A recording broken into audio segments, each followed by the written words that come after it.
Zero Foxtrot does not profess to share or promote the opinions and beliefs expressed by show host or guests. The Stay Zero podcast was created to provide a platform for servicemen and women to share their stories. Due to the nature of this podcast, sensitive topics will arise. Conversations about combat, PTSD, drug use, and other such subjects will occur. Viewer discretion is advised. Welcome back to the Stay Zero podcast. I have Project Refit here with me today. Dan Lombard and James Corbett? That's it Corbett? Right. James Corbett, yeah. Perfect. And they are hope dealers. And there is not something that our community needs more right now than that. And so I want to say thank you guys for doing it and coming in today to talk about it. Absolutely. And I hope somebody here listening gets some benefit from it. Yeah, same. Where would y'all like to start this story and this journey? Personal military experience? Yeah, y'all I think it would make sense to start with kind of where the my foundation military began service and how Refit got started. Okay, let's go. You go first then. Yeah, so I went into the Army infantry at 23. I was active duty May 6th until 2013 until November 21st, 2017. So I went to Afghanistan 2013 to 14. I was with 2-5 out of Fort Bliss. So we were a heavy weapons company, 5 MATVs, 2 240s, 250 cals, Mark 19. I was dismount the majority of the time. Drove for a very short period of time. And so when we first got to Afghanistan, we were in the Shindan province. So America hadn't patrolled that area in 5 years. So the Taliban had just overrun the entire area. We had National Guard units there that they just protected the FOB. So when we started going there, we had a very motivated leadership that they wanted us to be on the missions, going out and doing stuff. So we started doing screen lines. Just going out, looking at a village 800 meters away in the middle. What would be a screen line? What does that mean? So we knew that the Taliban patrolled the villages the way we do, but they do it at night. Okay. And at that point, we didn't know what villages were friendly to us and mainly friendly towards them. So we would go sit. I'm sure there was intel involved in it. I was a private, so that wasn't my world at all. We would go to sit 600 to 800 meters outside of a village and just watch them until the sun came up. And then we would see if there was Taliban or anybody going in there. And if there was, that next day or in the near future, we would go and see and check the climate and whether they wanted us there or not. There was one screen line we were going to, January 28th, that we were on our way to it, and our CO called up and he said, "We have 5 identified enemies. They're a click from you. Turn around and head straight to them. Engage on contact."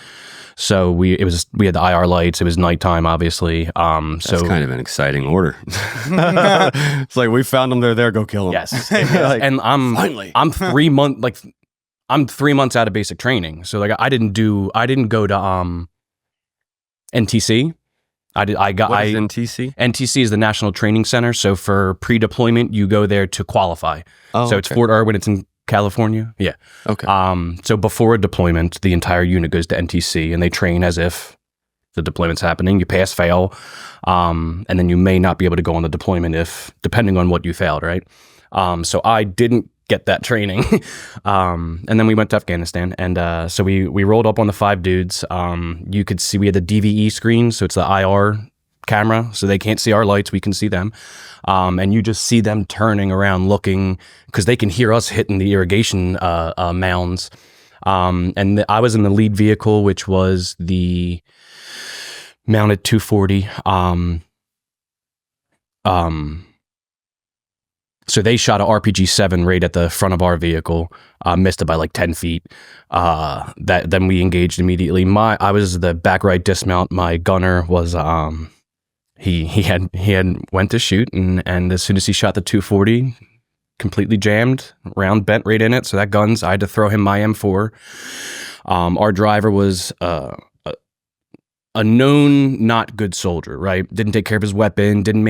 He wasn't a soldier. He was a person who every platoon's got one. Yes, yeah. He drove for the entire deployment because they did not trust him in dismounted situations.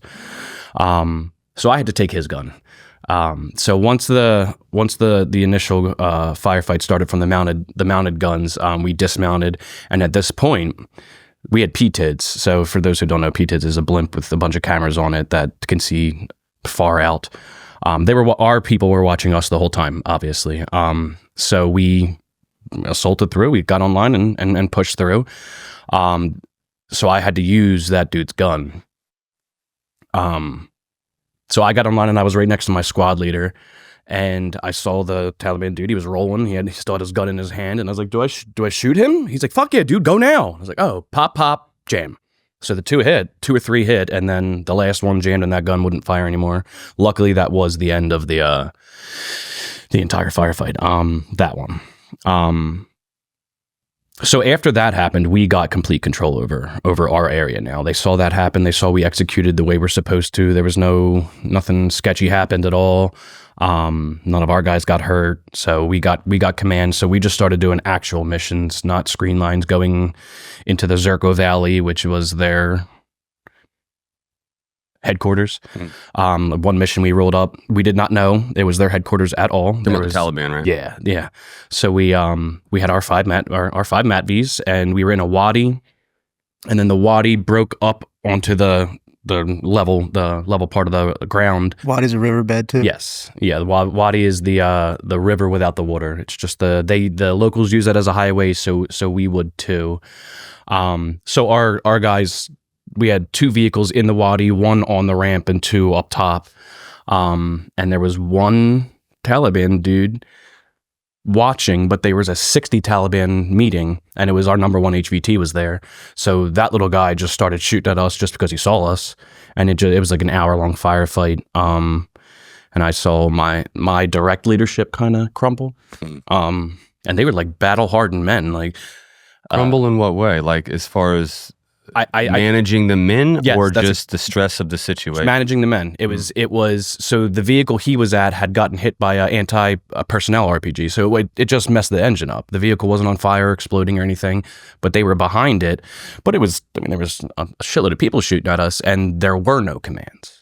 I did not hear a command one time, and I was mounted. Complete absence of leadership. Yeah. So then another platoon came through, and once they came through and started assisting, then it's, oh shit, we're not in as much trouble as I thought. Let's get back into it. No, I'm not. You deal with it the way you deal with it, right? Well, you know, everyone has that. We talk about fight or flight, but we don't often talk about freeze, and that's in there too. You know, yes, and everybody has those experiences, and the first times that you're faced with that, you often don't know how you're going to respond. And once you do, at least for me, I found that it got easier. But the first time I froze, the first time that I really thought I was about to die. Yeah. And it took a friend of mine, like, "Hey, motherfucker, get up." And I was like, "Yeah, you're right. My Grab bad." my stuff. Like I was laying under my flak, just waiting to feel it. I knew it was right over the top, and just waiting. And I've been ashamed of that for a long time.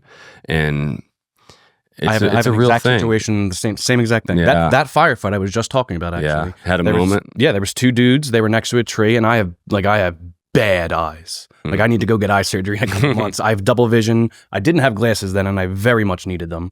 Yeah. But they were two Taliban dudes, and there was a report of a Dishka in our area. Not a report. There was a Dishka in our area. The scout platoon had gotten hit by it. It hit the gunner's hatch, and the glass had hit the scout's face and got shrapnel on his face and shit. So I knew there was a Dishka, and I knew what a Dishka could do. And just with what was around there, it looked like a pickup truck with a Dishka on it. So I was like, "Hey man," and he was another private. I was like, "Call it up. I'm almost positive the Dishka's right there." And like I shot and shit, took the two dudes out. It wasn't the Dishka. But I had ducked. Like when I thought it was the Dishka, I was like, "Fuck that. I'm down. I'm not taking that to the face." And he was like, "Dude, get the fuck up." I was like, "Oh, you're right. My bad, dude." They can't shoot that good. Yeah, right. No one's hitting shit like this. It turns out that the Dishka was there. It just wasn't right there. It was at the other end. So they called that in, and we got sight of that really quick. But yeah, that's always had a little bit of like I fucking ducked, dude. I feel you, man. For a few seconds, just a few seconds, but enough to remember. Why did you feel ashamed? Because I never thought I would do that. I wanted to, and there's been other, instances in my life where, the gunfight starts, but you're not in it, and we just start sprinting to it, right? And I was like, okay, I'm not that. And so this one, it was like about a 12 guy ambush against my team, and it scared the shit out of me, man. Like I was reading a book. I was leaning against my flak in our hide site. I was off for the moment. Like we had the guys that were on security. It was a 4-man, so it was 50-50, And I was reading a book about Blackwater. And then the sky opened up out of nowhere, and it was terrifying. That's I don't know if I've ever told that story on here, but that was how it began. Yeah. I think the shame comes, like, there's a bravado built. Totally. You're invincible. And my That's your buddy job, had you're to meant call to me do it. out. Yeah. He was like, get up, dude. I was like, fuck, I'm sorry. That will never happen again. I'm Right. sorry. Right. Right? You don't, we're there to rely on each other, and it's why we hold it together so hard, because I need you to hold it together, and you need me to hold it together, because we're still here. Yeah. Right? We can't let go until we go home. But we don't talk about that either. Right. It's only hold it together, because if you break, I can't trust you. Mm-hmm. And then you I've got to think know about you're a pillar here too. how many times somebody breaks throughout that time and doesn't get to talk about it. So you're broken for And you think that decades. you're just broke. Yeah. You think that, like, okay, now I'm just weak. Like, This is just me. right. I am now a Absolutely. damaged human being because Why of my can I experience. no longer shoulder this? Something really important too to note real quick is the way your buddy checked on you. Mhm. That is exactly Refit. Mhm. I'm not even joking. Mhm. That example you just gave is exactly Refit. Like your buddy brought you back to reality. Yeah. He checked you. He's like, yo, get up. We got to fight. Yeah. Right. And you got up and you went. No shame, no shame, embarrassment to it. Didn't embarrass you. None of that stuff. Yeah, Just, yeah. hey, man, you got to get up and you got to fight. That's exactly what Refit is. That's also the perfect example of why community is so important. You need other people sometimes to check your mind and your brain, right? It's true, man. That is We talk about it on Refit nonstop. It's all the time. You repress your thoughts and you don't get them out. You're going to believe your thoughts. Sure. It's just going to happen. There's nothing to confront it. Where if you have one person, a significant other, your girlfriend, wife, best friend, whatever it is, community, It's somebody to counter the thought. It's something that I've seen in my dad, who has Alzheimer's and dementia. Yeah. And the more isolated he becomes and the less communication he has with others, the less feedback he gets to correct when his mind goes to a wrong Totally. place. And so he's not navigating through thought processes. And so he loses the ability to do them. Yeah. Yeah, my girlfriend's grandfather, World War II vet, by the way. He's a World War II vet. He has dementia right now, but he is reverting back to he can speak fluent German now again. Wow. Like it's amazing. Like, but we're able to talk to him. You know, they see him all the time. They're at the house all the time with him, and it's absolutely, I think, slowing his decline. But it's wild too. His sacrifice, when people talk about the sacrifice of the military, they never comprehend. I feel like a lot of civilians like me do not understand or comprehend how deep it goes, right? He is reverting back to dreams of his past when he's in war and combat, like yelling out in the middle of the night, like, get the medic, or get down, or like screaming curse words and crazy shit, about war. And then he wakes up out of it. They have to get him to wake him up out of it because he's old. He's 99 years old. He just had his 100th Christmas this year. So, and he doesn't want to die. He keeps saying, like, I'm going to live forever. So he's still fighting. But it's crazy to think about the sacrifice, how it lasts all the way until your 100th Christmas. It certainly can. Yeah. It certainly can. And I he was think good that if for a you're while. not intentional with how you process it and putting that bag down and walking away and moving on with your life, that exact thing will happen. Yeah, big time. Big time. He had a very successful career in his life. He worked for Sears for years. But yeah, it's just now that he's getting older and the dementia's kicking in, he's going back to that time period. And it's heavy. You know what I mean? And those are some of the sacrifices that you get into, like that people need to put back for years. You need to really learn how to put the bag down, as you said, and move forward. And it takes a whole community to do that. So, I mean, That's why immediately when you said the shame thing and your buddy had to get you out of it, it's like we do the same thing. That's exactly what we're doing with That's Refit. awesome. Yeah, man. It's a perfect analogy. Fuck yeah. Yeah. It really was. Yeah. So you were in a 60-man firefight. You were in the, no. Yeah, 60-man firefight. I mean, it was one of the more intense ones. I'd say it's probably this. I was in about like 12 to 15 firefights, and I think that was two. I think the last one was the big one because I was the mounted 50 on that. But I think the big things that really had, like the IEDs were my that's what you had to work. Kryptonite. Yeah, what you had to work. That's through. where I clocked out on that. All right, Superman. For the first IED, I was driving in a Wadi. This is before that, the January 28th. No, it's not. Sorry, February 21st was when this was.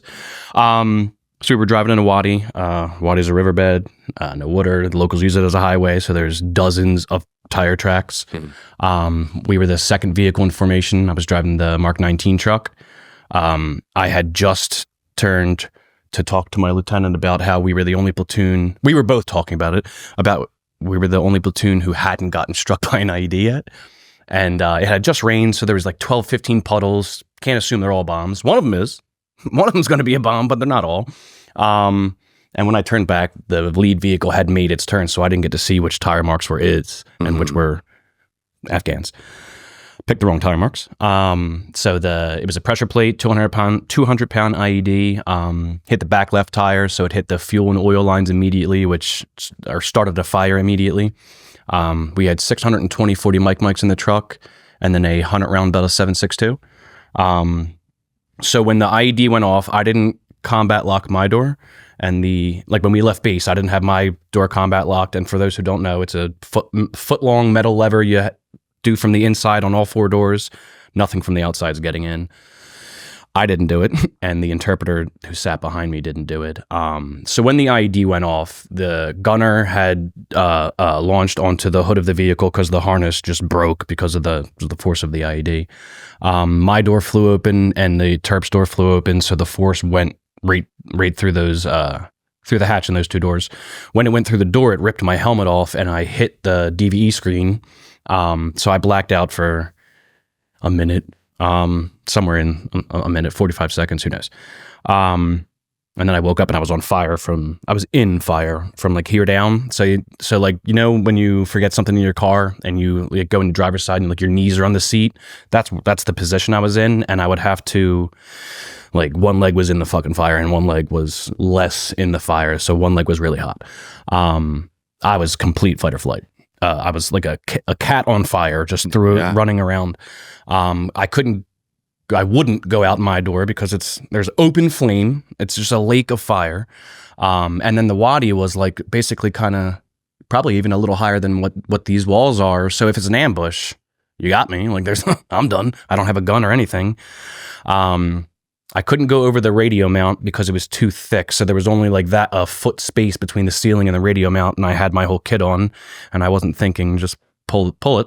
My lieutenant was from Africa. And for years, I mean years, I had judged him so much for that because during that, we had all of our trucks were tan, like regular tan, right? And his truck was the only one that was multicolored. It had the dark, just different colors on it and whatnot. So he was also the only African-American leader. So the Taliban could pick him out. Like, we're getting him. He's talking to the locals. He has that truck. We're getting him. So our truck had a nickname. It was Mudda Earth. So when the truck got blown up, he was just screaming Mudda Earth to hold. Like, he was worried about the truck itself, not me. I was the only one trapped in the vehicle. That was his first combat experience also, right? Like, that was his first IED. So I think it was this year I really had that recollection that was my first one, and I responded my way, and he did too. So I don't have negative judgments towards him anymore. But while I was... Did you feel dehumanized by not being the thing he cared about? I've never thought about that.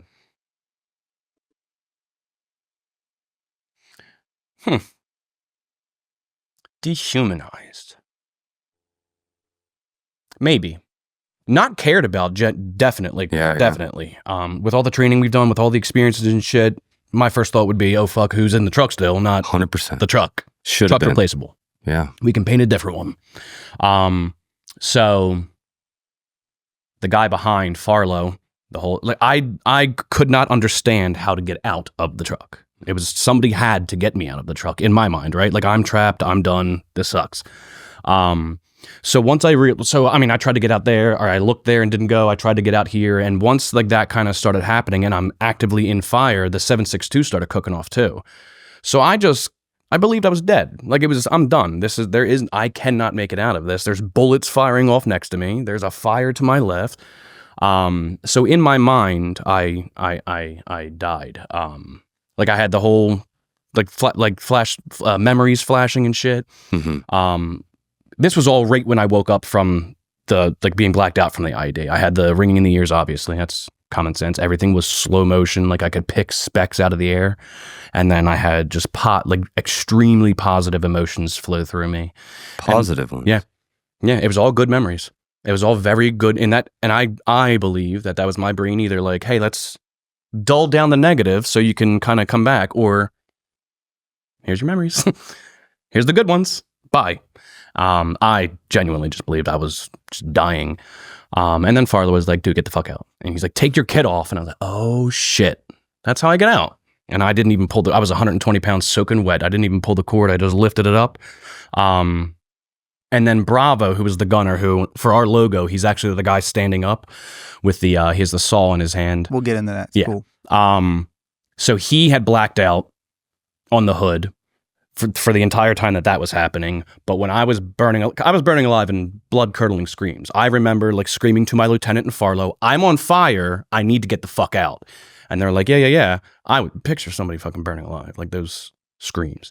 I only know that happened because Bravo and I shared the same therapist and psychiatrist after.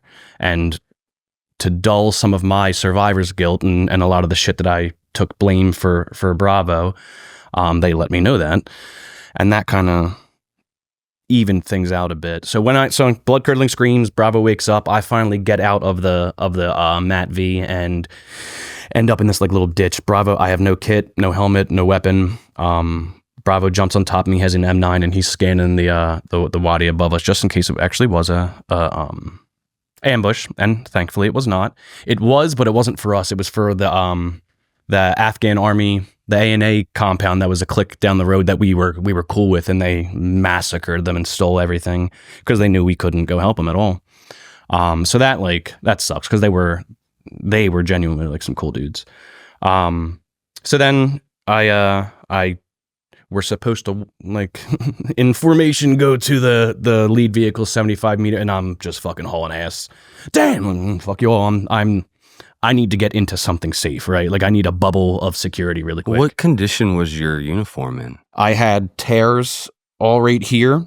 So as soon as I got in the truck, my squad leader like stiff armed me to the back because he saw that and he was scared it was fucking shrapnel. But it was from climbing over the radio mount. It just tore my shit up. Okay. I had like 1st degree burns on the exposed skin, and it was from the light of which I assumed it was from the fire, but it was from the light of the IED going off is what actually burnt my skin. Wow. Yeah. And it went away in like it wasn't anything. I didn't have to put shit on it or nothing. I didn't know this. You have to call your next of kin when you get hurt. Or they made me. I don't know if you fucking have to, but they said you have to call your next of kin just because of how many Red Cross messages get sent out that aren't supposed to. Mm-hmm. My mom works at a public school that I went to my entire life. Everyone knows me. So I call and I get the front desk lady, and I've known her my entire life. And she's like, Danny, I have morphine in me. I'm still I'm smoldering. I was like, can you put my mom, can you get me in touch with my mom, please? And then I have an older brother, and he lives in New York, lived in New York. So she thought maybe it was him. So once the lady said it was me, my mom knew shit happened. We only talked on Skype. It was never, ever a phone call from a landline. Mm-hmm. And I told her, I was like, I got blown up today. Sorry. And she's like, free. I'm like, I have no, like, all of my limbs are here. I have no I think I had like a little thing, but nothing just from hitting the DVD screen. But she knew what it was, right? Like, your limbs are good, but your brain's fried. Like, I was a very empathetic and soft child. Very, very soft. And I think that she knew that softness was over. The majority of it was over, yeah. So there was another IED. It was 100 pounds, no fire, another concussion, but nothing. Have you ever tried to find that back? Find what? The softness. Yeah, I did. Good. Yeah. I have found that it's relationships. It's like my girlfriend now. Like that the innocence in me only comes out when her and I are alone. I get to just be me. The kid in me again comes out with her, and it's so healing. Awesome. So healing. I love it. Yeah. That's good, man. Because that was one of the things that I struggled with the most. I liked how innocent I was. Yeah. It was very comfortable. Sure. People are nice to you because you're nice to them. You care about things. And then like all that shit happened. And I repressed shit for years. I didn't realize I had an issue probably until, so I went to Afghanistan, came back to Fort Bliss for 4 months, and then volunteered for Djibouti, Africa for 7.5. And there was nothing happened in Djibouti. No combat happened in Djibouti. Me and this dude saved like 3 girls from getting sexually assaulted by this little drunk kid. That was like the most of it. But my parents started getting a divorce. They got their divorce then. And my father was just not a good husband, father person. I don't know about him now. I'll talk to him now. But I helped my mom through the divorce, and I think life traumas and then military traumas just collided, and I don't want to say I think for like 2 or 3 days I was just like non-functioning. Like I couldn't even fucking speak. I was just like, this is too fucking much. So then I came back, and they were trying to force me to Kuwait, which I'm like, no, I'm not. I'm sorry, no. I was doing behavioral. I was doing therapy. I was doing an actual like structured. I was doing CPT. And was it helpful? Yeah, that shit changed my life. Good. Changed my fucking life. But I had to so that was a 12-week program for like it's all because of the therapist though. She knew how to work with me. Okay. So it was just talk therapy for 12 weeks with us. No, it's homework. Like you're writing pages of shit. Like I had to write the IED story multiple times, multiple. And that's just a lot of working through. So I had like 25 stuck points, 25 triggers. By the end of the therapy, I had 4. I had 4 valid triggers, 4 things that were rational to get offended by for whatever reason. The other 21 of them were things that I had just repressed and told myself over time that I believed that weren't accurate at all. And I'm very much a person where if you can show me like, yo, this is not it. Fuck, I got to change that. Goddamn, that sucks. I was wrong. But she just knew how to talk to me. So like for the first couple sessions, like I would half-ass. I wasn't doing shit. I would write. She would, Daniel, you're gonna fucking write this right now. She was not professional, and that's what sold it for me. I was like, you got it. I'm doing it properly now. But the CPT just made me aware. So I had a lot of questions. I had a lot of uncertainty, a lot of little ambiguous shit going on there, and there was no structure or order as to why I was thinking the way I was thinking. And the CPT. What does that stand for? Do you know? Cognitive processing therapy. So it's a branch of CBT, which is the cognitive behavioral therapy. Okay, yeah. It's just restructuring your beliefs is really what it is. I had Brad Evans come in a couple episodes ago, and he's a clinical therapist and talks about doing a lot of that. And a lot of it is the work of desensitizing you to being able to think about it and to process it. And it often gets worse first. Yes. Oh, yes. Yes, very much so. But if you can stick through it, you can desensitize yourself and process and organize those thoughts and put them in a place where you can function. Yeah. And there's, awesome. I think with that, that's when like the epiphanies start coming. Yeah, like, yeah. Oh, that makes so much sense now. And I really feel like once that first epiphany comes, if they flood after you get the momentum. You've changed your thought process. Now, truthfully, it's post-traumatic growth for whatever you're going. It doesn't have to be combat related, but for whatever you're going through. And then, so after that IED, I didn't have a helmet, I didn't have a kit, didn't have a weapon, I had nothing, no plates, nothing at all. So we had started patching all that together so I could go back out on missions. Some LT left his weapon, and his helmet too, actually. Sorry, I didn't mean to laugh at that. And I didn't say that intentionally either. He really was a lieutenant who left his weapon. Oh, I didn't. But whose pistol is in the fucking Porta-John right now? Where's he at? He's home. He's in America. That's the Exos. Yeah. And so I ran into Gunny, who was my command sergeant major. Excuse me. So Gunny was a Marine for 6 years, and then he went Army 22. So he was with the 75th Rangers. The whole Jessica Lynch thing that happened. He Barreras, right? Yeah, Barreras, yes, sir. He led that. Martin Gunny Barreras. There you go. Yeah, Gunny because of the Marine. Yeah, I heard you call him Sergeant Major and Gunny. Yeah, I wasn't sure. He was our command sergeant major. Oh, but okay. In the Marines, he was Gunny, and that moniker just stuck with him. It's a cooler name. It is, especially when you're not in the not in the branch anymore. Yeah. But I ran into him, and he was like, "Yo, you were just in that IED, right?" And I was like, "Yeah." He's like, "How you doing?" I was like, "I can't go back on a mission. I don't have anything." He's like, "What are you missing?" And I think I was missing my front and back and side plates, and he had an extra pair of side plates. I don't know if they were extra, but he gave me his side plates. He said, "When we get back to the States, just give me them back." Thank you. That's all I need. I started going back out on mission. That makes me sound like they were issued to him. And it's gonna play a part in a second. Yeah. So I got to go back out on missions and shit. So like for people who don't know, Command Sergeant Major is like the CEO of the unit. Like they're not going out on mission. They're delegating. This is what you got. He was out on mission, multiple missions every day. So we had gone to leading from the front. Yeah, we had gone to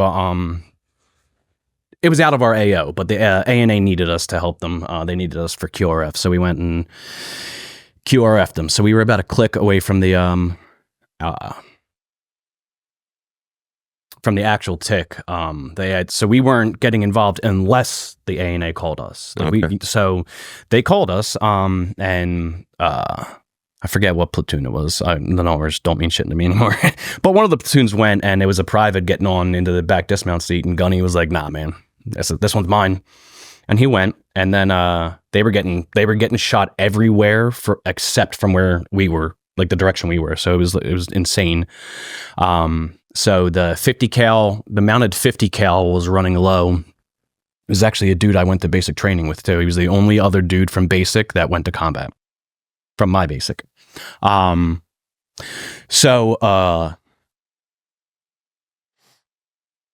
he called out to Gunny that I'm running low, like I'm getting black now, and Gunny ran to the back of the truck and went to hand up the ammo. And when he handed up the ammo, his side plates rose. Even if they were in there, he would have gotten hit. So it's not relevant. But I always wonder, were they actually his side plates? Yeah, did he sacrifice his own safety so I could go back on a mission?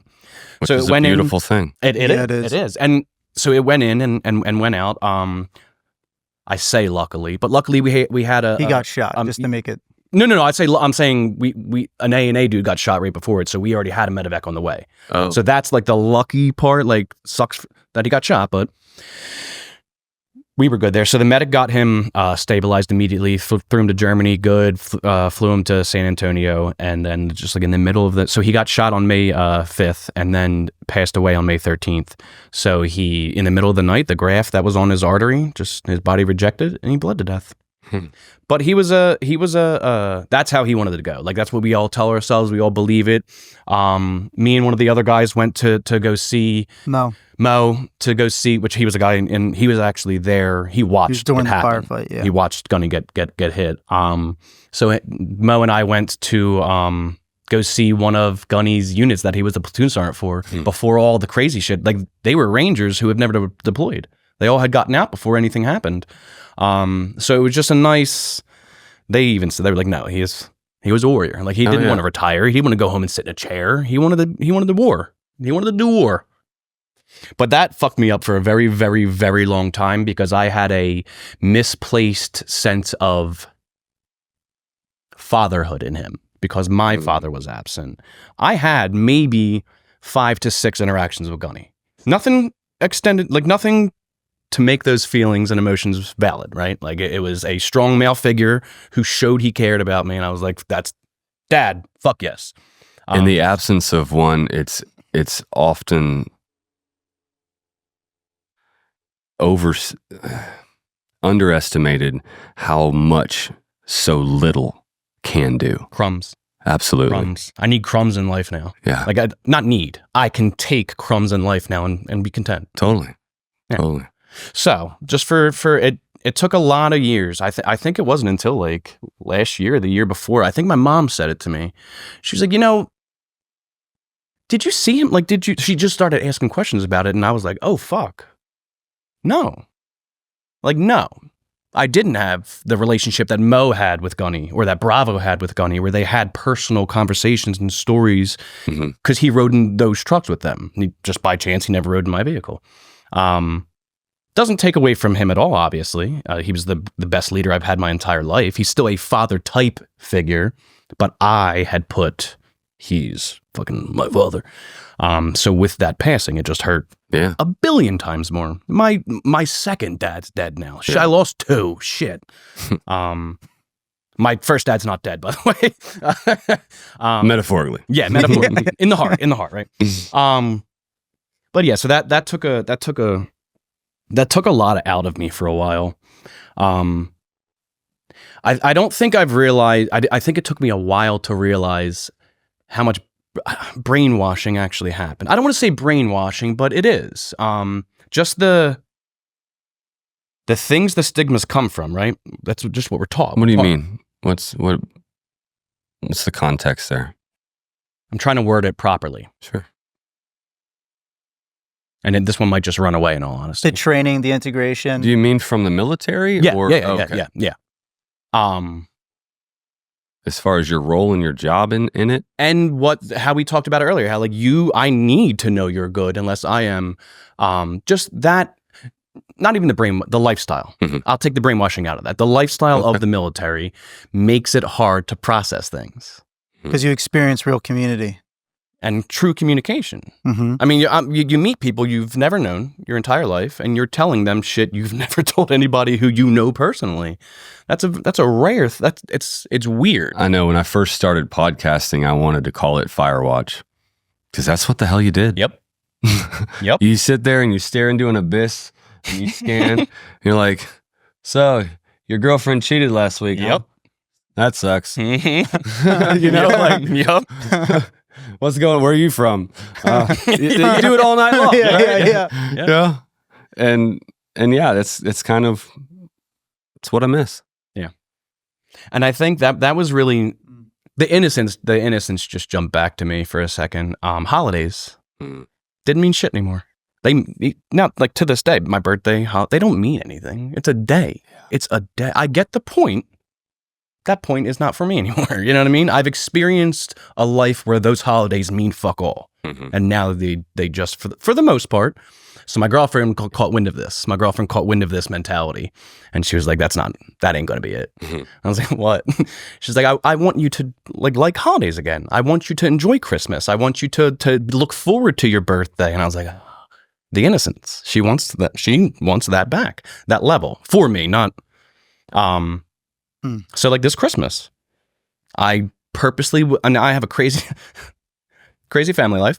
But this Christmas was one of my favorite ones. She got me little gifts. I fly fish. She got me a nice little customized fly box, 20 little, just simple stuff, like crumbs, simple things.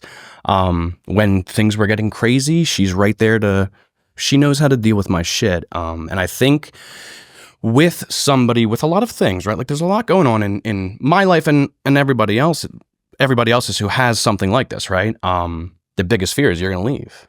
This is going to be too much. I've had it happen a dozen times already, right? Sure. Like it's when's that last foot dropping? And I genuinely don't feel it with her. And I think it's because of that her need to see me bare minimum, but happy. And I think that's what's actually so since I've been dating her, we've been dating for 3 months. I have not been depressed. Oh, wow. This isn't it. I have not been depressed one time. And it's not like honeymoon shit. Like that. Yeah. I don't believe in that. I'm a 34-year-old man. I've told her what I want in a relationship, what I expect, what my boundaries are. She reiterated them as that's exactly what she wants. But it's support. It's the community. But for me personally, it's my significant other. This needs to be in harmony or I'm not. If this is in harmony, I can deal with everything outside, but I need this to be good.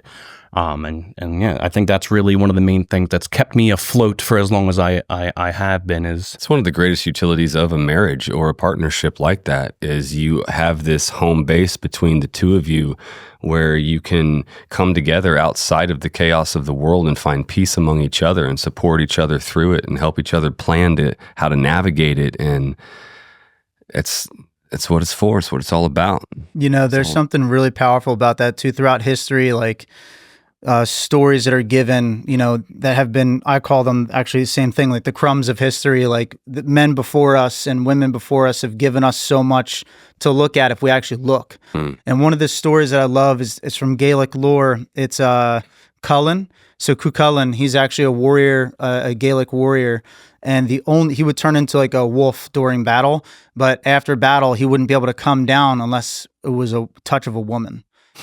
So what's interesting is throughout history, that same thing repeats. That men say the same thing. I mean, like just like I think I forget which Stoic wrote this, but he's like, I woke up this morning and I was warm in bed and I didn't want to get out, but I had to conquer the day or seize the day, whatever it was. That same thing is felt by every single human being in our modern world. Yeah, I'm warm in bed and I don't want to get out. Comfort is the worst addiction. Yes, it is. It is. Yeah, Yes, comfort is absolutely the worst addiction. Yeah. It stops growth. It stops everything. But having that woman with you that just brings a sense of peace. 100%. It can be your best therapy. I think especially when, like, just the way my brain works, I don't feel like I can be me everywhere. Many places, in all honesty. Without there being judgment, whether there actually is or not, it's my brain, right? It's my anxiety doing its thing. 90% chance none of that shit's actually happening, but worst case scenario stuff. The fact that I can be my true, authentic self around her, as silly, stupid as I want to be, and there is giggles and not judgment, I am a calm soul now. Like, I am fucking thriving. That's so awesome. good. Yeah, so good. 3 months ago, before it, we would have been having a far different conversation. Really? Yeah. Yeah. Yeah. Yeah. Do you feel like your peace relies on this relationship? Yes. 100%. How? Okay. It's dangerous. It's a is. very dangerous game I'm playing. Very, very dangerous. That's why this has yeah, that can be tough. That's a lot of pressure on her. I was dating a girl for 3 years, and there was an age difference, and it showed in the end. But my life was not conducive for her. It was too dark, too gloomy. There was too much. And after 3 years with no note, gone. And like that, I almost killed myself. I was on the verge. The only reason I didn't was because that same fucking day, or the day before it, one of my guys from my second unit died by suicide. So we have our Zooms every Monday and Friday. It was on a Friday. So I said, I got a bunch of my dudes that knew him. And I said, let's get on the Zoom and talk. And we started talking, and she could hear everything, and it just hurt. She wasn't the right person, is really what it is. You know what I mean? Elise right now is the right. She understands this, can handle it. She's an adult. Her mentality is beautiful. But I think that this is what I look like. It's a number one red flag. If you are in a breakup right now, like all my eyes are on you. That is one of the worst times when you're losing that home life, and then you have all the nasty thoughts on top of it. For me, like, because I put myself in it. If I lose Elise, I'm going to be bad. Not kill myself, but I'm going to be bad. I'm going to be depressed, and it's going to be a month or, you know what I mean? It's not going to be a 2-day thing.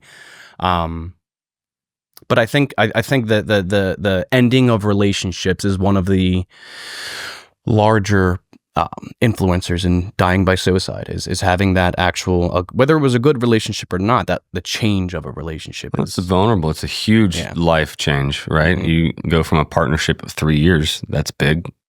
And then you lose the partner, and especially if they leave you, right? You feel rejected. You feel like you're the one that's wrong. You're the one just that's reaffirmed fucked up. my PTSD is going to ruin every relationship, whether it's intimate or not. Friendship, my PTSD is going to ruin everything. Not true, but you never know what the tide's going to bring in, right? She had to leave Elise so that she could come, and Elise reached out to me. First time in my entire life that a girl has pursued me, and it's amazing. I wasn't looking. I wasn't looking for her. You know what I mean? It was just a happenstance, a by chance. Hey, I think God was like, your life's been sucking, dude. I didn't find my wife until I voiced out, I'm done trying. What'd I say? This is shit. What did I say? I said the Yeah. same shit. I said the same. like I'm 2 dumb. weeks This later. is so dumb, dude. And I have to say, what did I say to you? It'll come, and I won't Yeah. be saying that much longer, or I won't. That won't be a permanent thought. And I agreed. Yeah, I'm, you did. I'm very aware, right? You like are. I know I'm in a bad place. If I am in a bad place, I know a thought is irrational most of the time. Sometimes I'm pretty fucking concrete on it, but most of the time I'm like, this is what I'm thinking right now. Let me get past this little thought, and I'll be hunky dory. Yeah, we all kept on checking in too, for sure. Because I'm as much as I'm in this world, I'm very much one of those people who, when I'm in a bad place, I don't reach out. I don't think want to most talk to people anybody. don't. What'd you say? I think most people don't. Yeah. I was ashamed to reach out when I was in that place. The only person I felt comfortable reaching out to was the other guy I knew was in the same place, because I thought he's the only one that isn't gonna. Oh, Yeah. you fucking, okay, well, what do you need? Like, sorry, you're having a bad, which is horse shit, right? Like, my friends love me too. Yeah. And every one of them would have been there, but he was the only one that I felt I could have that open discussion with, and it started off vague. I was just, do you ever think about not being here anymore? Mm-hmm. And he's like, every day, man. Mm-hmm. It's like, I don't want to do that, but God, that sounds like a relief. But if it happened, Oh, I'm ready. I might drive a little fast to work today. Yeah. You know what I started telling myself, in all honesty? Because I have those same every day, right? Yeah, man. It's not every day. There's something that, man, that would be great. I don't want to die. Genuinely. I do not want to die anymore. I did. I think in the military, once I believed I was dead, you go there knowing you might die. Sure. So then if you don't, there's a weird dynamic. What do I do where now? I feel like, did it I hadn't planned on this part. right? Like, Totally. I didn't think I was coming home. Yep. Yeah. I thought I was just, and I got to be myself then, because I just thought, this is the fucking, what do we do now? Shit. Man, Shit. it hit me real hard after we left Afghanistan. Taliban was pretty much, well, they kicked us out, right? Mhm. All the Tet offensive threats and all the stuff. And my wife was like, I really don't feel like you're coming home. Every time you leave, I feel like this is the last time. And that kind of got in my head, and I was like, well, I've been doing this for 13 years, 15 years, going over here. She's probably right, but I didn't know how to get out. I was like, so what, if I could leave anything behind to show my son that I wasn't this hero that could do it all. This fireman, this sniper, this contractor, medic, all these things, so that he knew that half of those things I sucked at and were really difficult to learn and were really hard to pass. But I grew up thinking of my uncle who was in Vietnam and in the Marine Corps and was a sniper and did all that. And no matter how many achievements I followed behind him, I never felt adequate. And I knew that my son would feel that way too. And so that was a large motivating factor for Naked and Afraid, was I need him to see how the sausage is made. I need him to see me suffer. I need him to see me fail. I need him to see me cry. And once it was done, I felt like there was nothing left to do but die. And I was waiting, and it made me so fucking sad. Mm-hmm. Yeah, man. Your turn now. Can I ask you a question though about that? Yes, absolutely. So like why was it that when you were in that state and you were thinking that and you had to go on alone to show him those things, why did you have to show him that? Because I didn't want him to feel like he was living in a shadow that I knew didn't exist. How old is he? 6. He was 3 at the time. Okay, I was gonna say, could you verbalize? But yeah, obviously, yeah. No, when I came home from Afghanistan, oh man, Let's do it. Let's go. he, You're doing great. I was, and I've said this before on the show. So I was sitting in the living room with my bags packed by the door. I had been home for about 3 weeks, maybe a month, and I was leaving for Colombia. Uber's in the driveway. I'm just saying goodbye to my wife. And he comes out of my bedroom with his little lovey, and he crawls up and he gives me like one of those just 3-year-old bear hugs, right? And then he thanked me for coming to visit him. That's deep. That for 21 days by yourself in the jungle was fucking heavy. And I never went back. Because you wanted to be there for your son. When that was over, I knew come sink or swim, I have to find another job. And then when I got to the hotel room, I found out we left Afghanistan, and I fucking said thank you. Because I didn't know how I was going to, but I knew I needed to. I don't have a degree. Right. I've soldiered my whole life. What the fuck am I going to do? Be a cop? I can't do that. And so I was forced, you know, and I floated for a little while until I found the ranch, which was a great niche to hold me down until I found another actual career path. And that's been this last year. And so it's been a journey, man. Yeah, absolutely. And I think what I'm hearing from you is you wanted to show your son, you wanted to be the leader, you wanted to be the dad, the leader of the family that showed your son the way of being human. And like, hey, I'm not perfect and you don't have to be perfect either. You wanted to reduce that burden, because some things that you said too that was really interesting was how bad you were, which I'm sure you probably weren't that bad at shooting and things like that. Well, we all know our own faults, right? Exactly right. Yeah. You are your greatest critic. And that is... I wasn't the honor grad, I'll tell you that.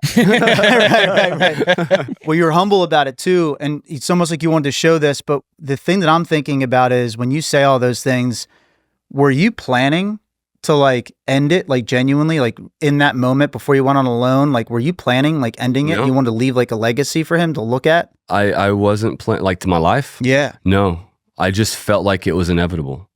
I felt like it was written in the stars that my grandfather died at 50 of a heart attack. My uncle, who I emulate or followed, died at like 45 in his sleep of a heart attack. And I'm right behind him, living the same lifestyle, doing the same shit.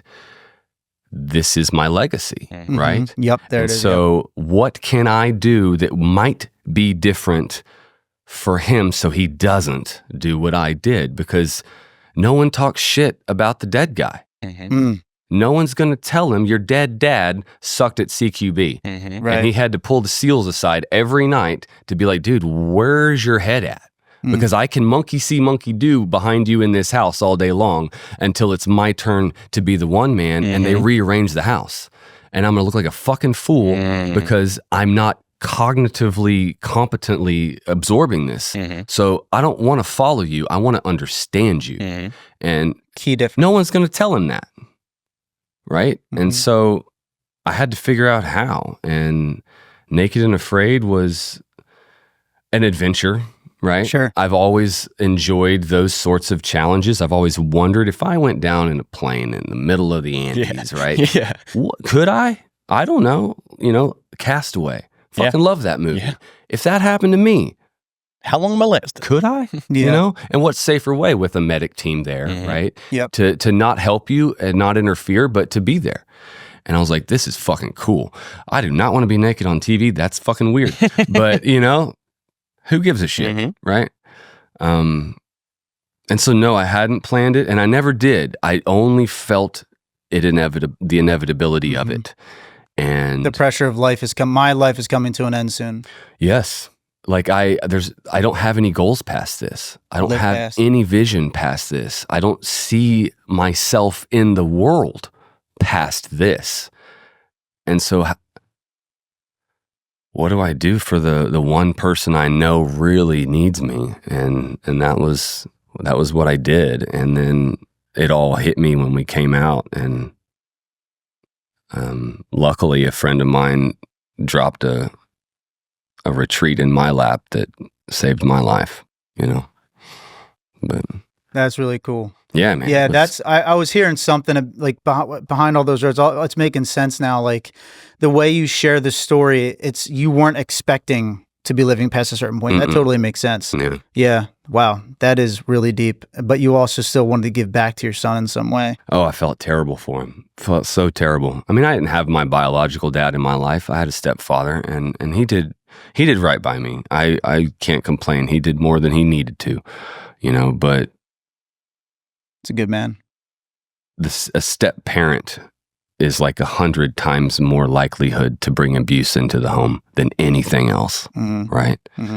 And my boy is a fucking honey badger, and it would take a real special man to be his stepfather. And if one ever does, my hat's off to you and thank you very much. Right. But he needed me. Yeah.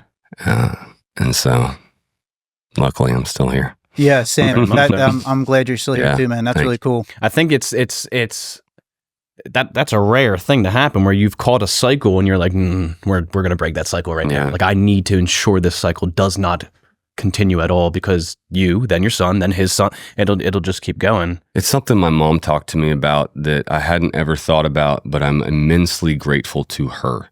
Her family, her parents never said, I love you. She never had a connection with her mom. She had a connection with her dad, but it wasn't particularly an affectionate one, just a one that they knew or mutually cared about each other, right? And so she grew up feeling that void, that emptiness, and was determined when she had children that they would know they are loved. And about 2 weeks ago, she pulled me aside, and she's about 75 and helping my dad through this phase. And when you get to that spot, you really start to reflect. And she said that in watching you and your brother as fathers and as husbands, I know the greatest achievement of my life was interjecting love into our family, because it wasn't there before. And now it is. And I see it. And that's the greatest thing I've ever done. And so I look at that and I was like, God dang, that's fucking beautiful, and that is beautiful. I had a gathering with some friends over New Year's where we worked on each other and had some serious conversations and did some things. And one of those conversations, a guy brought up a metaphor or a thing that he saw, and it was a line of matches all beside each other. And on the right side, they were lit. And there was one of them in the center that stood up. And so he was charred, but he refused to burn and protected everyone on the other side. And that was the legacy that we discussed, is like, if you're the leader of your family, where are you leading them? That's right. And in this world of chaos and all the hate and all the pain that you have absorbed, can you be intentional in not passing that on? And that's my goal. It's one of my biggest fears of having a child is that I won't be able to control it. That I will. It's hard. It's hard. It's one of my biggest fears. It's hard every day. And I've really tried to commit to that in the last week. And my wife has been like, who the hell are you? And I don't even know. It's been a lot of change for me. And the biggest confirmation I've had is my son in the last week is almost a completely different child, based solely on my responses to him. You're choosing a stoic approach, by the way. Yeah, that's exactly what you're choosing. Yeah. Genuinely. And that's one of the most misunderstood things, philosophies, I think, in our world. When people think of stoicism, they think, oh, you're not emotional. Yeah, you just don't give a shit. That's the exact opposite. Yeah. It's actually understanding and feeling everything, and you're choosing how to respond outside of that. It's rational emotions. It's positive emotions, because emotion is emotion, like rational, not rational, whatever it might be, but it's, you are learning how to control your responses. That's what you just said. That's literally stoicism. It's recognizing that. A great example is the road rage thing, right? Like everybody can understand people who have road rage or whatever, right? And I started practicing years ago stoicism with road rage. And it's like, if somebody cut me off, I would get upset or whatever, because, you're amped up, whatever it might be. And like, you'd respond in a negative way. It's like, no, I'm just, who cares, dude? Like, I'm fine. I'm here. The guy cut in front of me, he's 2 inches, 2 meters in front of me or whatever. Like, I'm good. Like, it doesn't matter. Like, I'll slow down. Like That's way better and I'll than what keep I going. do. Right. Same. Right. But that's a practice. The That's shifter on my wife's truck has a little thing you have to pull like a trigger, and I grab it and I'm like, fuck you. yeah. Hey, at least you do that. This is my joystick. That's really funny. Yeah. I do it all. That's That is very amazing. funny. Yeah, that is hilarious. Actually, that is great. You're like a little pilot. And you're Yes. got you, bitch. Yeah. I'm a Cobra pilot in that. fucking Toyota, just like- yeah. Dude, what is that show that had like the black car Kit? The name of it was Kit. Yeah. Like you're like Kit. Well, I forget the hell the name of the show is. You're like shooting at the guy in front of you, like James Bond. That's hilarious. We have a shirt, Knight Rider. Knight Rider. Yes. That's it, man. You can find things in your life that are happening from the outside to you internally, and then how you release it externally back out to the world is entirely, you are the filter. Yeah. Your brain is the filter. Yeah. So finding ways to practice that methodology is everything. So the next time a guy cuts in front of you, maybe it's like, just don't get mad. You just pull the trigger and you just know what's going on in your head. Yeah. You know I'm what I going mean? to use that. I don't have that feature in my vehicle, but I'm going to use the fake one from now on instead of getting as pissed off as I do. Right. And Well, just if like, it helps you, I wasn't trying to pass off. yeah. I liked what you were doing, right? Yeah. Let them over. I'll over. start there and then I'll come. There you that's go. what I'm saying. That's what I'm Yeah. saying. Like that is a good way to start. Like it's, Yeah. you're And not it makes gonna, me laugh, and like it kind of lightens it's the mood. fun. I'm It just like, humorizes it. Yeah, fucking that's funny. hellfire. Yeah, absolutely. Like that is It's a coping mechanism. it is in a way, right? And it's not like you're ramming a guy, going after him, whatever. Because some people get, And you're not actually wishing death on him. Right. Right. It's just a playful, like, it's a you fuck you. It's all it Yeah, is. yeah, Like, yeah. Fucking You asshole. son of a bitch. Yeah. Wherever you- you're going better be important. yeah, but It took me a while. Like my road rage, I've kind of pieced it to something from Afghanistan. Obviously, I think the fucking IEDs and shit. But we were driving on the main hardball road, and I just want to see if you had something similar to this. We were driving on the main hardball road, and there was we had our whole vehicle, 5-vehicle formation, and I was the lead vehicle. I was the 50 cal gunner on it, and this white sedan just weaving through us, and they got behind my truck, and like I had to right on him, and I like tilt, like, this is on you now, and he's just staring straight at me, and I'm like, fuck, dude, this is fuck, and then my squad leader had the pen flares, so he's like, dude, shoot a pen flare to the left, make him go right. I did it. He didn't. He's like, you do one more, and if he doesn't move, you shoot him. And I was like, I really don't want to do that, right? Yeah. Like I'm going to do it because I don't want to die, but if he's an innocent person, that's gonna fuck me for life.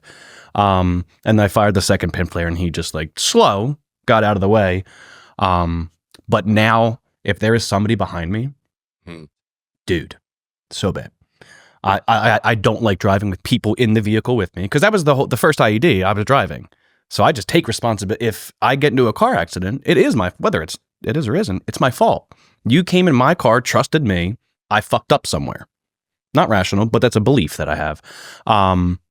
But when somebody rides my ass, it's a fire immediate. I am hot and I can't calm it down. I'll brake check you. Don't let me see your headlights, right? Yeah, it's just terrifying that you're that close. What if you're not paying attention? What if you cause there's just too many what ifs. But the cutting off shit, I'll get pissed off for a couple seconds. Genuinely. I'll be like, you fucking piece of shit. And then it stops. But if they're riding my ass the whole time, I can't cope with that. I can't deal with that. Why are you doing it? What's going to happen if you continue to do it? What happens if I have to slam on the brakes? Now you've just caused a whole fucking thing that didn't need to happen if you just follow 2 feet back more. So I think that's where a decent amount of my road rage comes from. Or I don't want to say road rage, road issues, because I don't get angry. It's more of a fear. There's anger. It's a trespass. I'm being violated. Dude, I'm being violated. Get out of my fucking space here, man. Like, you're being dangerous to you and to me.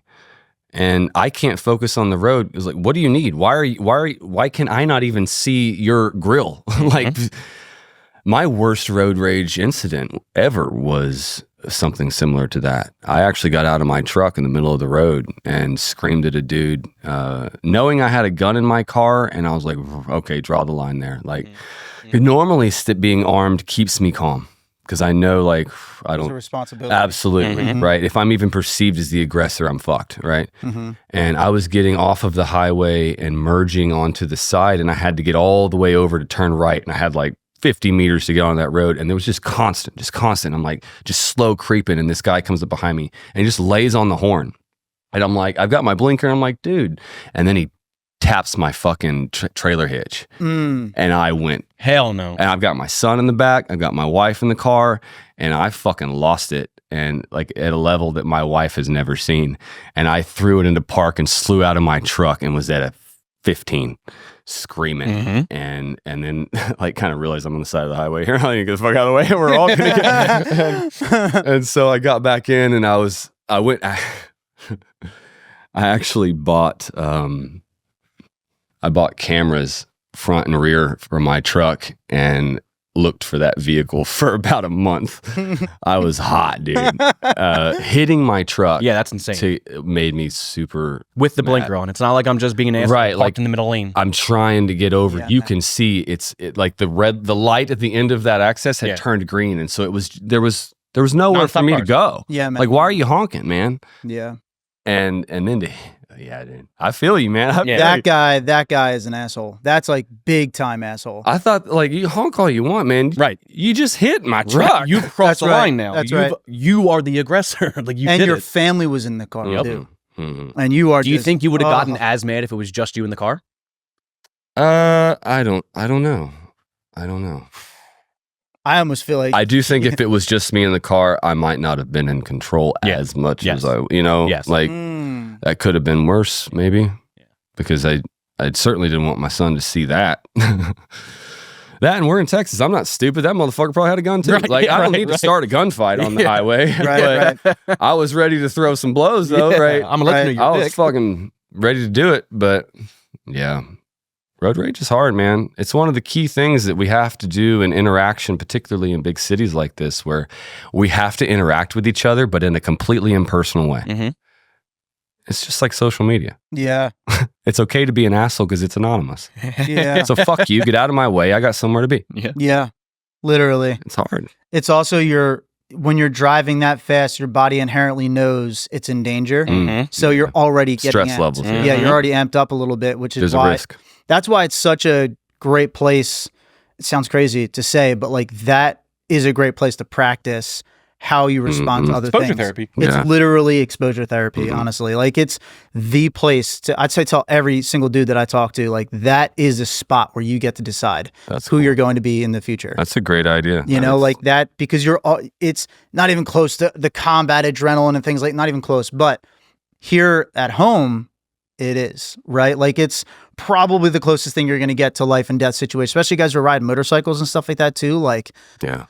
your adrenaline's going crazy. Like I rode my first motorcycle like a month and a half, 2 months ago or whatever. And like the adrenaline was wild. Yeah. Right? Like I rode quads and stuff like that before when I was younger, but I was also younger and I didn't have you could die in my head because like you don't get that until you're like Invincible. 25. Yeah, you're invincible. Yeah. Duh. Yeah, I should have wore Superman glasses like you. But like literally just I was so amped. I was like, whoa, dude. It was an addicting feeling too, though. Like that Sure. adrenaline was Dopamine. awesome. Oh yeah. Dopamine's a real Oh, yeah. thing. It's funny you say that. I'm the opposite now. I think the firefight, that's the peak adrenaline. Nothing in life is touching that. Nothing. No way. And I understand that. And you felt that at what, 19? 23. 23. 23. What do you do with that bar Mm-hmm. for the rest of your life? Nothing. You can't, right? It's unattainable. It's You just look at unattainable. it. You just have to accept that that's unattainable. But on the other side to that, when I was dying, those positive feelings was the most positive I've ever felt in my entire life. How the fuck do I touch those 2 bars ever again? You don't. So now I'm like, I don't think you can. The happiness, yes, not the dopamine. Yeah, I was going to High. wait and exactly I'll wait the and- actual high. high. And I wouldn't want it again. Is really what I've come Are to. you sure? No, I'm not. I'm scared that if I get it again, that all of this work will be for nothing. I was going to wait until this was over. But did you know that your body releases DMT when you die?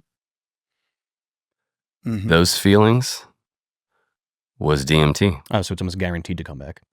When you die, it will. Yeah. Or you can go find it on the street. Go find another near-death experience. A near-death experience would mimic it.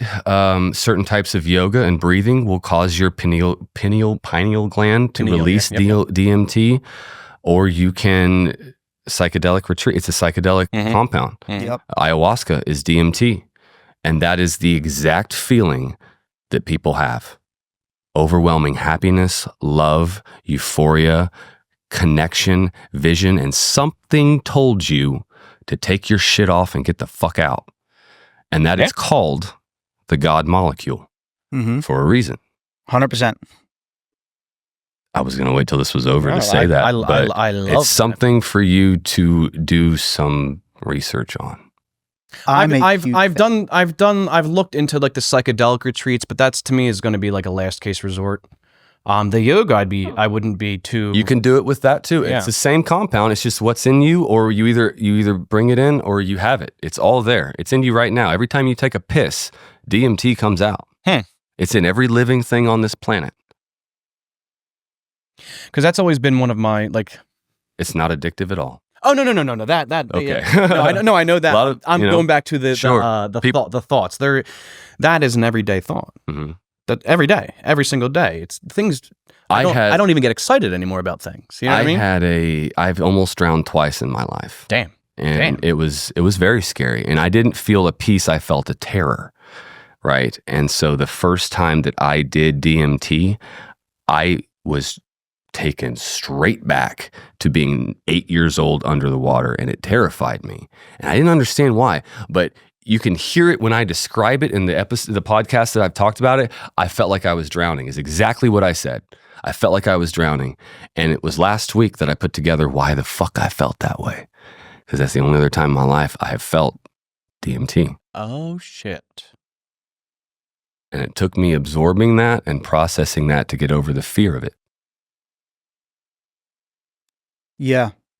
Psychedelics are powerful. Yeah. I didn't want to bring it to that today because I know that's not what we're talking about. But well, I personally, like almost a year ago exact, I actually did ketamine therapy, and that was amazing. Like it's actually, because I have so many thoughts. I read all the time, thinking all the time, planning all the time.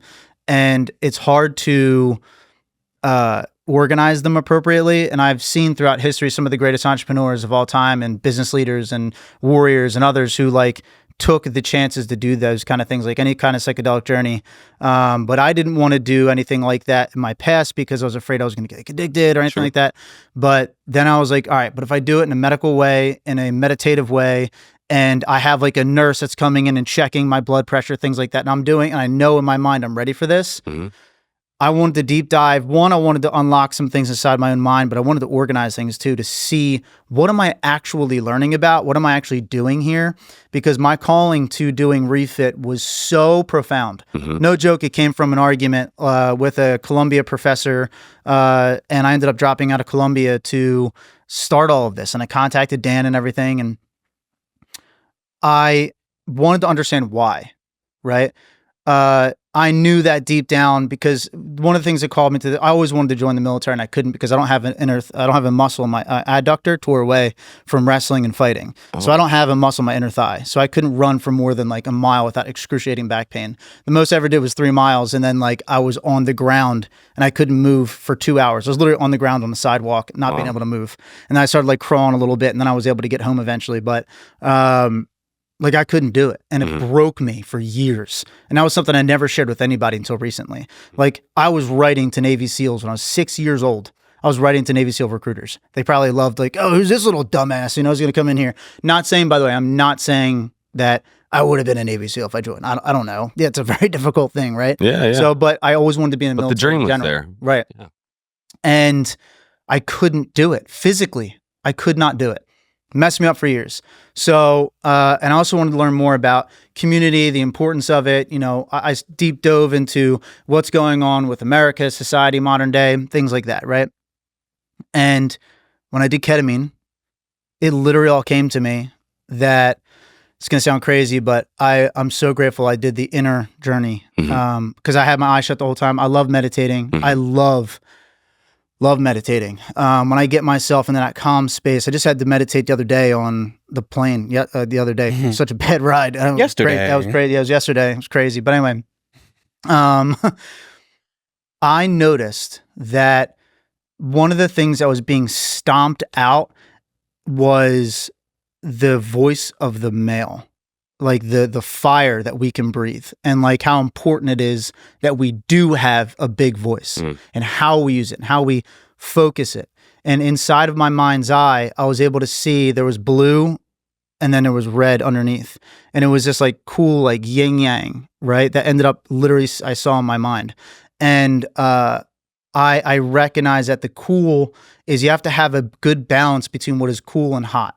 Right? Like, how do you balance it appropriately? How do you respond to the world that way? How do you communicate it out to the world appropriately? And there are ways that you can tell. For example, one of my favorite things is when people say things like, oh, like, I'm very honest and like, I'm going to hurt your feelings. It's like that isn't the point of you being honest. You're not supposed to be hurting somebody's feelings. You're right? not supposed to use the truth as a weapon. You're supposed to use it as a weapon, but here's the thing. The weapon, how it affects the person, why are you using the truth? Is it to weapon to hurt that person or a weapon to defend? Or can you use that truth in a different way that doesn't hurt that person? Right. Well, truth always hurts, especially when you get to that. But how are you delivering that truth is what we're getting at. I think, but it's freeing. Truth hurts for some people. I think with people like our personalities, I tell you the truth, you tell me the truth. There's no pain involved at all. This is the truth, and I trust that that's what's coming. You know what I mean? I think for people who aren't in the mental space to accept the truth, who are so absorbed in their own thoughts, not themselves, but their thoughts, then the truth is offensive because you're countering their beliefs and they're not ready to have their beliefs countered. So the way I always respond to truth is I do get hurt, actually, because it's so deep. And I'm like, damn, that's right. And it's the respectful way that you bring it, right? Like it always hurts. It's always like, fuck, damn, that was real. That is me. That is who I am. But all right, thank you for sharing that with me. How you share it in that moment is what matters. That's how I respond to it. Sure. And like, I think that is, at the end of the day, with the ketamine trip, I recognized, okay, one, this is incredibly healing, right? Two, ketamine in particular, actually, there's a ton of studies on it. Creates new nodes in your brain and pathways to actually allow you to think better and more clear. So you're almost getting rid of, or at least alleviating literal stress from the other sides of your brain to allow you to think wider out. That's expanding your mind. You're literally expanding your mind physically. And that's something to me that it was life-changing. It was wild. It was like, all right, cool. I need to step into more of my truth and share it. That's why even me talking about like, I wanted to be in the military and I wanted to feel that community and be a part of that but why? And then that's when I was like, why is community so important? Why did I just say that? Like I would dive into what is community. And that's when you begin to learn like the breakdown of literal society. If you are isolating yourself all the time, people like, people who can say like, I don't do drugs and I just don't really go out all the time. You're smoking a pack of cigarettes every day. Your body's feeling so much stress. You're destroying it like you're smoking a pack of cigarettes every day. They finally figured that out through studies, right? But we inherently knew that. We know that when you're not around other people and you're not in the middle of a firefight and having a person, you'll get the fuck up. Like, you got to fight, dude. And then you're like, oh, all right. Yeah, I do. Thank you. Sorry. I'm back. Like, we need people to do that for each other. Mm-hmm. That it reduces your stress. Yeah. You're in a stressful situation, but it reduces the actual stress that you were just in, right? By covering up, and you don't want to get hit, right? Because you were in a fight or flight and then freeze, right? And you were able to get pulled out of that. So long story short of my ketamine trip, I really did recognize that the path that Refit is on, if we're able to execute this appropriately and find the right partners and find the right people, that we were trying to, I mean this again, literally, I said that like 4 times in a row, spark actual conversations around a fire, real fires again, get people out, go back to the root of like, hey, I want to sit around a bonfire with people and talk to them and get to know them. Yeah. Do a day of service and then talk to them around a fire. And then if they need extra additional help, there's a backup team. That's us, the corporate Refit, that takes you out on a retreat.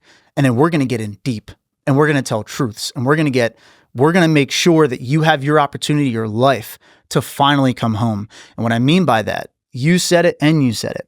the book you gave me, Dr. Jonathan Shea, The Combat Trauma and a Journey Home. One of the coolest metaphors that's ever been written for the journey home for a warrior is the Odyssey, right? So Odysseus coming home, and Dr. Jonathan Shea broke down this whole book, right? The whole story, the whole poem, if you will, the Greek tragedy. And he said that it was in the book, it says it took him 10 years to get home. However, Dr. Jonathan Shea made the argument. It's one of the best arguments I've read, I think, ever. And it opened my eyes to all of the stories that have been written. Like I was just mentioning to being in a podcast, like all the crumbs throughout history. Everything's a metaphor. Everything is a metaphor and analogy for healing and getting through life and the meaning of life. And the Odyssey, it took him 10 years to get home, but here's the kick. He was home physically the whole entire time. He made it home. He was with his guys. He was going out to bars. He was going to strip clubs. He was going to brothels. He was going to all these places, fighting sex addiction, drug addiction, alcohol addiction, all of the things, right?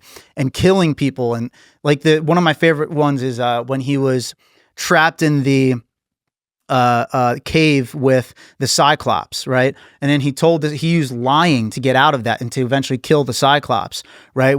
And lying is another thing. When you're a warrior, everything's on the table to win and to get out and to stay alive, including lying and tricking people, right? I mean, look at Sun Tzu when he says, you win an entire war without pulling a sword, essentially, but sending a bullet down range. You can win a whole war through the psychological part. So anyway, he's inside the cave, and the Cyclops, he tells him, my name is Nobody, in the beginning, preparing for the future. It's chess. He played chess with the guy. My name is Nobody. So the cave was shut, and he stabs him in the eye, and then other Cyclops come, like, hey, like, are you okay in there? There's a lot of yelling. He's like, nobody stabbed me. It's like, what? It's like, then why are you yelling? Like, nobody hurt me. Nobody's killing me, right? And they were like, okay, why are you yelling then? Like, what? Right? He tricked him. So he was able to get out eventually. But that analogy shows, one, where Odysseus was in his mind. He just wanted to kill. He wanted to fight. He wanted to do everything, right? And he got himself into that situation. At the end of the book, he's home again with his wife. He let it all go. And he was home again. And he's at peace, finally. And that's how the tragedy ends. Right? Like you right now, you just said a week ago, you're really deciding to bring love. You said 10 years. It really has been taking you essentially to get out and to truly come home again. You just said that in the beginning. You were just saying that you're still on your way home. You're there, the pinnacle. You're looking at, how am I ever going to reach that adrenaline again? How am I ever going to get there? That's where a lot of guys get stuck in the drug use to get that high, the riding fast in a car. Like, I'm going to drive fast in my car. My shooting hellfires with your shooting hellfire, dude. Exactly. Like that's very common. You're not alone in those thoughts or even the actions, because it's words are words. Words develop the patterns, are very powerful, of course, but how you act on those words, again, that is where the big challenge comes in. Yeah. And that's why truth a lot of the time hurts for people, because when you tell them, hey, you've been you're stuck in this pattern of behavior because you've convinced yourself with words that you must be this way and you must act this way. And to be happy, to feel alive again, you must feel that adrenaline again. And it's not true until you can really learn that that's not true and you can live peacefully. And of course, I also think there is a balance here where you don't necessarily want to lose that lethality, right? Because it does make you formidable. It can help you out. But how are you focusing those things? How are you driving yourself to be uncomfortable and then get through all of that? You have the greatest opportunity when you are a combat-hardened veteran or a police officer or whatever it might be, and you went through a heavy situation or went through heavy situations in training. You really do have one of the greatest opportunities to become a very formidable human, very formidable person, which could make you a good leader. But not everyone is a leader. But that could be the thing that helps you get better, actually, right? When you really begin to know how to harness those things and really buy into it. That's the other side of it as well. So that at Refit, we've seen on these retreats that we take people out to, they're completely sober. No alcohol unless you need it. And you have to tell us, I do struggle with alcohol and I do need alcohol or I'm going to go in the shock. And then we'll literally have actually one of our new partners, Patriot Point, the one woman, Stephanie Moon, her husband's Will Moon, who's a Navy SEAL. She's like, I will literally put out like shots at like interval hours and have it written on Sharpie for them so they can, but you have to admit you have a problem, which means you come on the retreat, you have to be not hammered. You have to just, keep and maintain, but you have to be there at the fire to start your healing journey with us, right? Like you have to be committed to healing. In getting that help after right. After the we'll fact. help you fight off the withdrawals, but don't show up smashed because you're. And we're looking for that end goal regardless of whether we give you the little nips. Exactly right. Exactly right. So it's all about how can we be a community? How can we be the guys who are going to yell at you when you're getting shot at in your own mind? How are we going to fight you around that fire? How are you going to be? Right? Because what we do is we really employ deep questions. We have the retreat leaders are the ones that control the whole conversation. Nobody else is allowed to participate unless we give you permission, right? And then one person. No, like ask questions. To the person who's speaking. Oh, right. So it doesn't turn into a circle jerk. Exactly. Untrained people poking and trying. Not even just untrained. It's just. We are focused on this guy. You need to listen to him. What we're doing is we're teaching everyone the power of listening. That's what we're showing. The power of using both of your ears to listen to this person. And if you agree with something they're saying, or if you hear something that they're saying that you really resonate with, then you can say something, but you have to let the retreat leaders guide the conversation. Right? That's good. Yeah. It is, by the way, insanely powerful. I mean, it is like, it's hard to portray it the way we host these things on like talking to you now. It's hard to portray it unless you're really there. And because we're not letting you get away with anything, that's the kicker. It's like a field problem without like the bullshit. You're chilling with 8 to 12 people. You all have similar experiences. Yeah. There's a similar goal in mind. And that's really just there's structure, but there's not too much to where you're being told what to do nonstop. The Colorado retreat, there's events every day. This last one that happened, 2 of the dudes were. Could you walk me through one? Yeah. What? There's different formats. I was going to say I'll do the Colorado. You want to do the Montana? Yeah. Jesus Murphy. I didn't mean to interrupt you. No. It flows with the conversation. Yeah. So the Colorado retreat is on a 10-acre ranch. It is in Loveland, Colorado. So it's 45 minutes. Stillwater Ranch. Wendy. What did I say? You just didn't say the name. That's all right. I thought I said a different ranch. No, you're good, bro. Stillwater Ranch. So it's Wendy and John. And they have 8 to 10 horses on there. Couple ducks, couple goats. Chickens. Do they have chickens? Yeah. That's how I make eggs every morning. Oh, that's right. Yeah. All right. They have chickens too. Damn. And we have a little section where we put a bunch of tents up. We camp out on that ranch for the 4, 5, 6 days. That's cool. Yeah, it is dope. And then there will be hiking, fly fishing, whitewater rafting, horseback riding. Not the horses on that ranch, different horses. And if I don't like the horseback riding is not for me, so I'll stay on the ranch and I'll just chill on the ranch, help Wendy and John out, or play with the horses or something. But every day there's an event. This last one that happened, 2 of the dudes were leaving 2 days early, and the event for the next day was hiking. But they all vibed with each other, and they didn't want to waste time. They didn't want to wake up early for the hiking. So they wanted to hang out. So they said, "Can we just not hike tomorrow and spend the time with the 2 dudes who are leaving?" And they were like, "Yeah, absolutely, yes." Yeah. That's what it's really about. It's given them a choice in it, a say in it. But the events are meant to just, you're having fun. You're out of your everyday life. The bullshit of every day is nowhere near you. You're with people who are also having fun.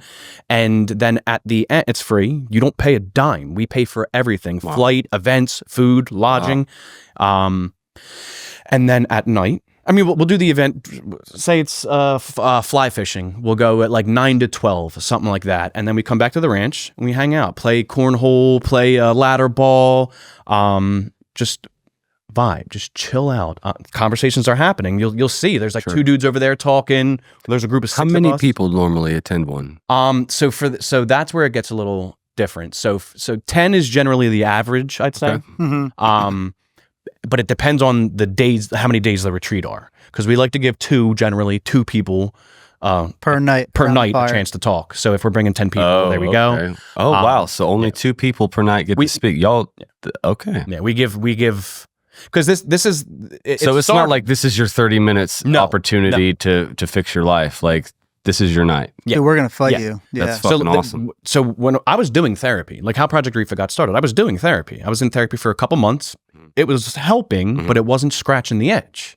The itch was never scratched through therapy. I was having more fucking questions. And then James reached out to me and it was typing, and you're losing me on that. I hate emails. I hate typing, call, We FaceTime. Skyped. Oh yeah, we Skyped. So we Skyped for 4 hours, and it was just me, every fucking thought I had, whether I believed it or not. And I think people forget that shit. You can have something pop in your head that you don't have any emotion tied to it. It's just words that popped in your head that you can dismiss. But I feel like people think that because you had that thought, you believe it. And that's just not true. I've had insane thoughts that I know for a fact I don't believe. That's that check. Yeah. Yeah.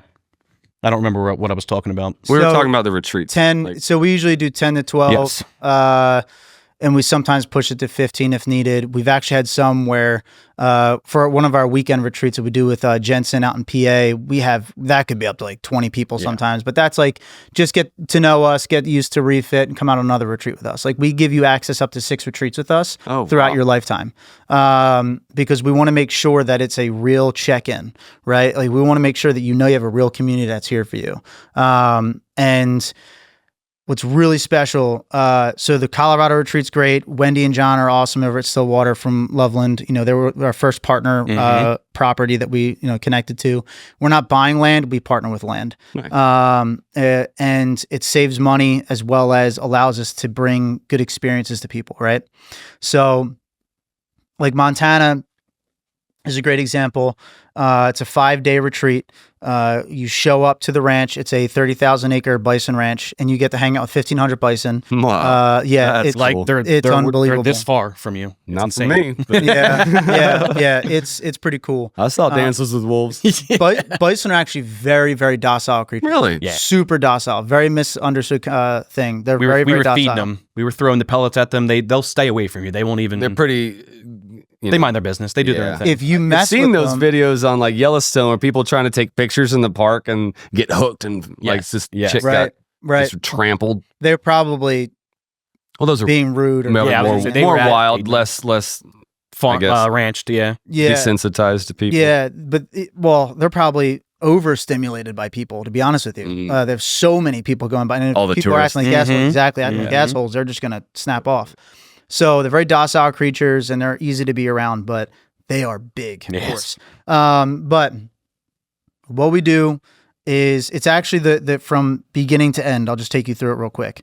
It's a structured, unstructured retreat. What we mean by that is we're gonna get you at the flight. We're gonna all wait for each other at the airport. We will be there sometimes for like 5 hours waiting for somebody. Last person gets in the vehicle, then we go, right? Once we're done there, we go immediately to get food together, right? It's one of my favorite parts of the entire retreat. We literally go and shop for food together, right?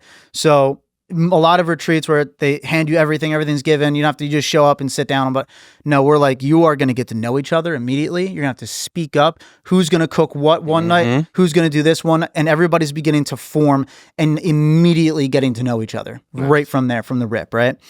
And that's something that people are like, oh, maybe we could have the food already show because we get like reviews or whatever. And we're like, I am never changing. Not one time. Never am I changing that. Right? They don't know. I guess now we're talking about it, whatever. That's a part of it. It's very intentional. Everything. Right? And you're like, everything that we've done is very planned because they are the ones taking control of their lives again. And we get to bring that up around the fire. It's like, hey, remember how you had to speak up for like what food you wanted, what meal you wanted? You have to do that in your life. You have to do that every day of your life, to speak up for yourself. Things aren't going to get handed to you. You're out of the military now. You're free. The chaos that you are living in at home is the freedom you literally fought for.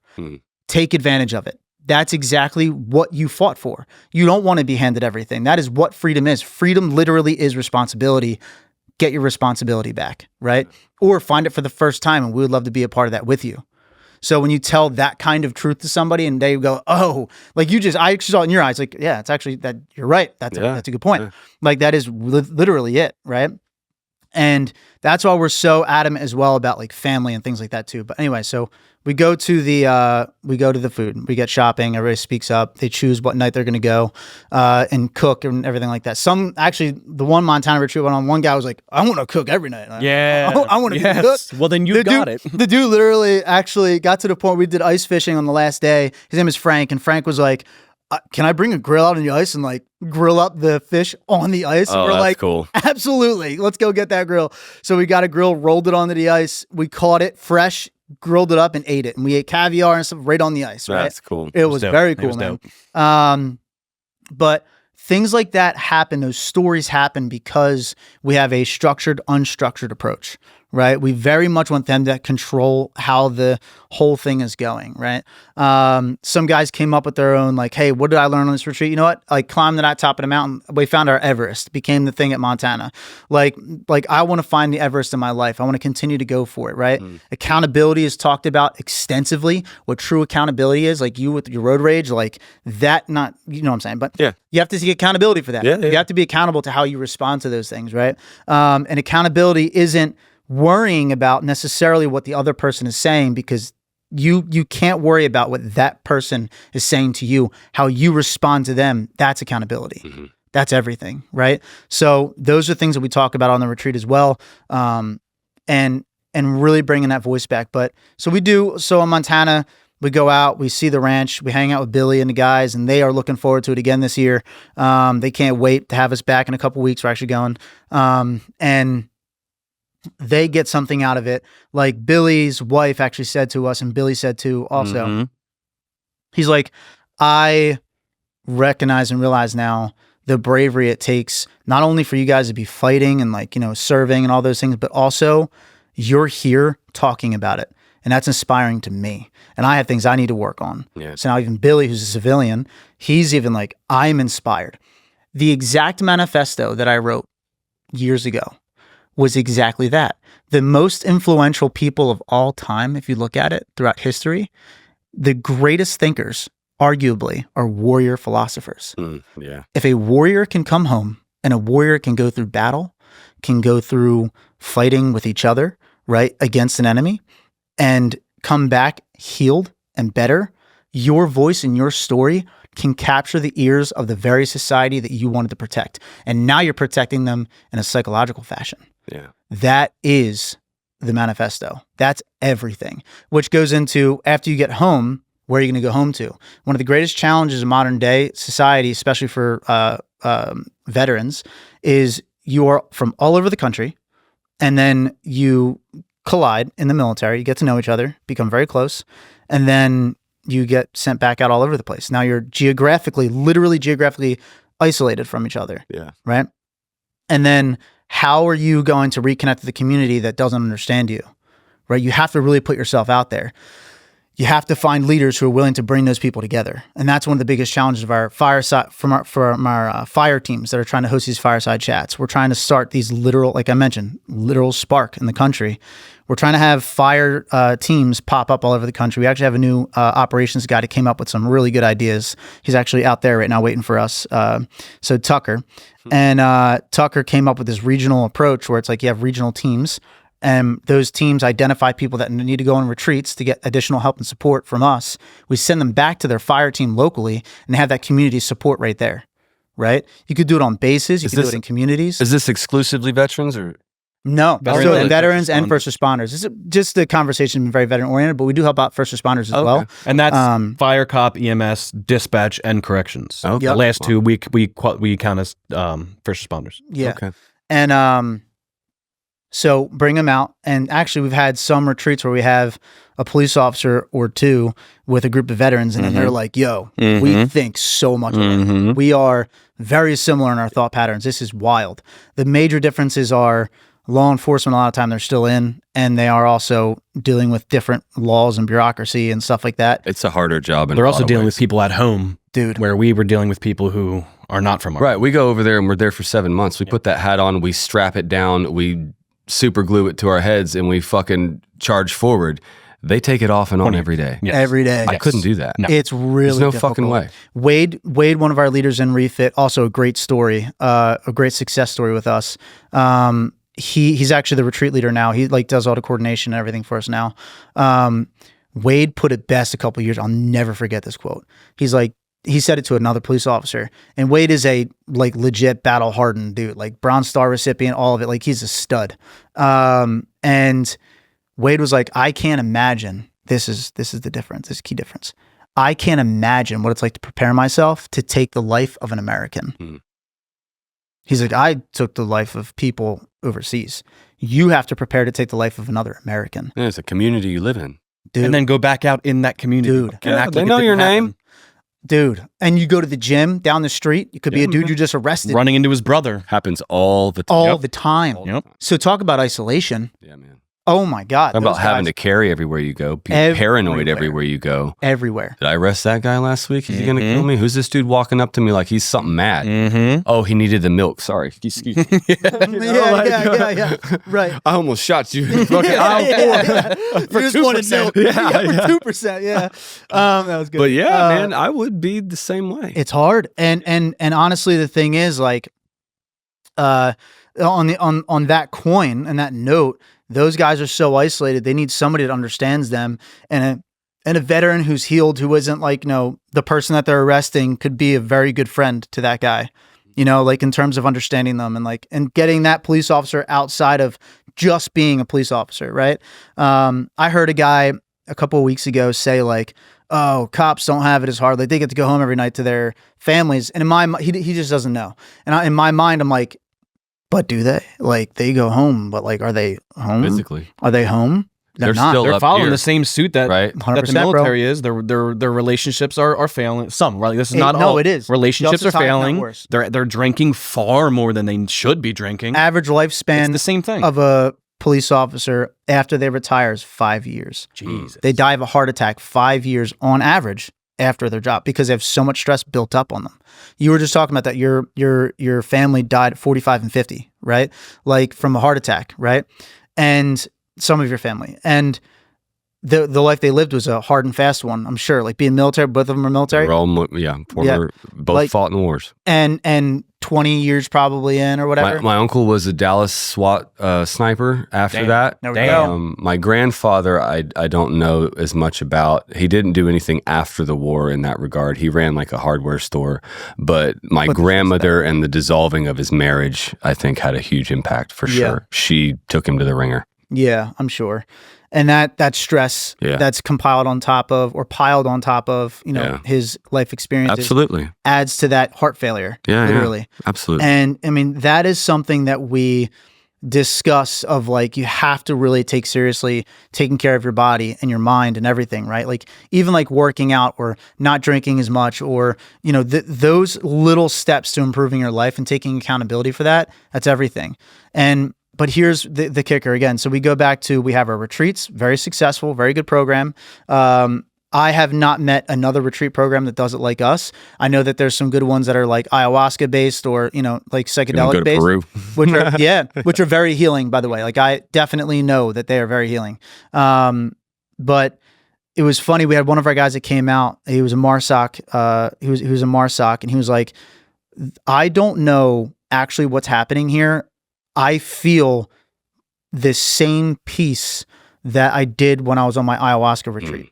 He's like, you guys, the way we're hosting these conversations, he was telling me this in private, the way you guys are hosting these conversations and where you're taking us like through these questions, because we're using a Socratic method, honestly. Like I'm asking you personally when I'm out there, and Dan and others, we're asking you questions about the things that you're saying, the words that you're using, the inferences, right? Like what are you inferring, right? Like what are you actually trying to say?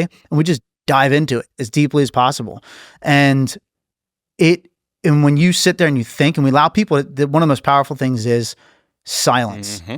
When you ask a really deep question and that guy just sits there for like 20 minutes and everybody is silent.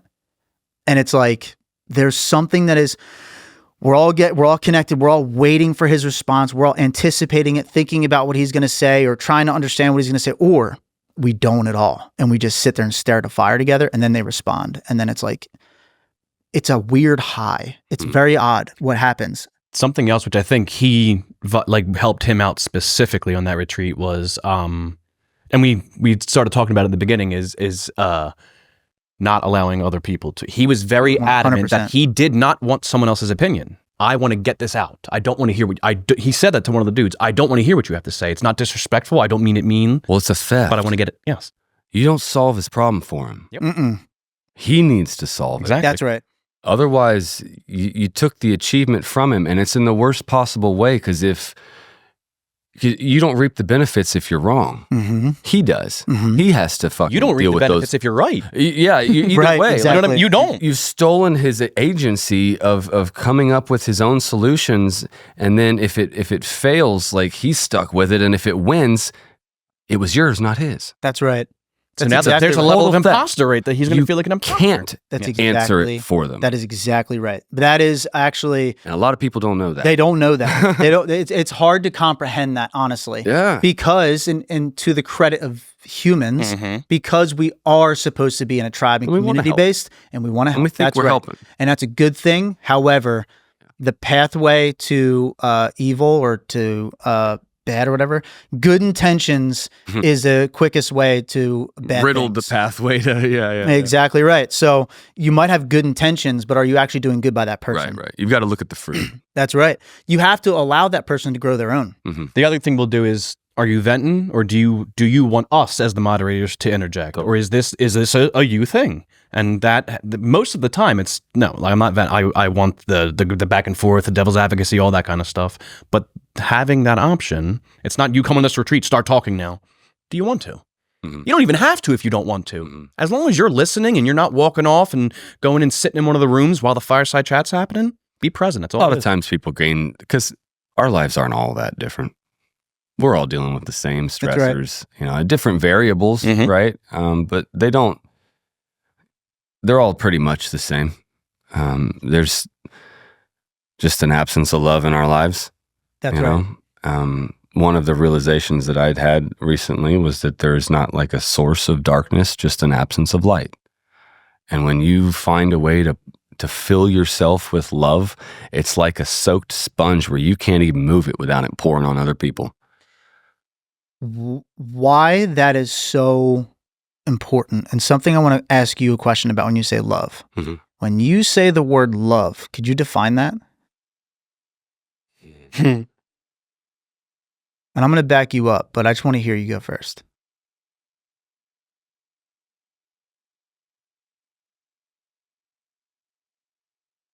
Fuck. I've had a hell of a week. And I don't know how to talk about it. And I'm kind of scared too. So I'm going to be vague, but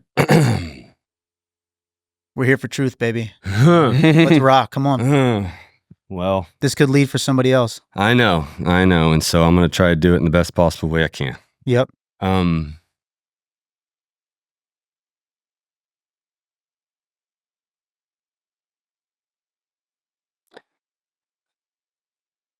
did a thing recently along the lines of what we talked about a minute ago. And with that molecule, felt that love. And it's changed my life in ways I had never imagined in the last 10 days, to the point where a day after I felt that, and I'm really processing it all, I was bathing my baby boy. He's 5 months old today. And I was looking into his eyes. I was drying him off, and he's fucking beautiful. And we're just staring at each other, and he's like here to my knee. And I feel this overwhelming sense of love for him, but it's completely irrelevant to the biological connection.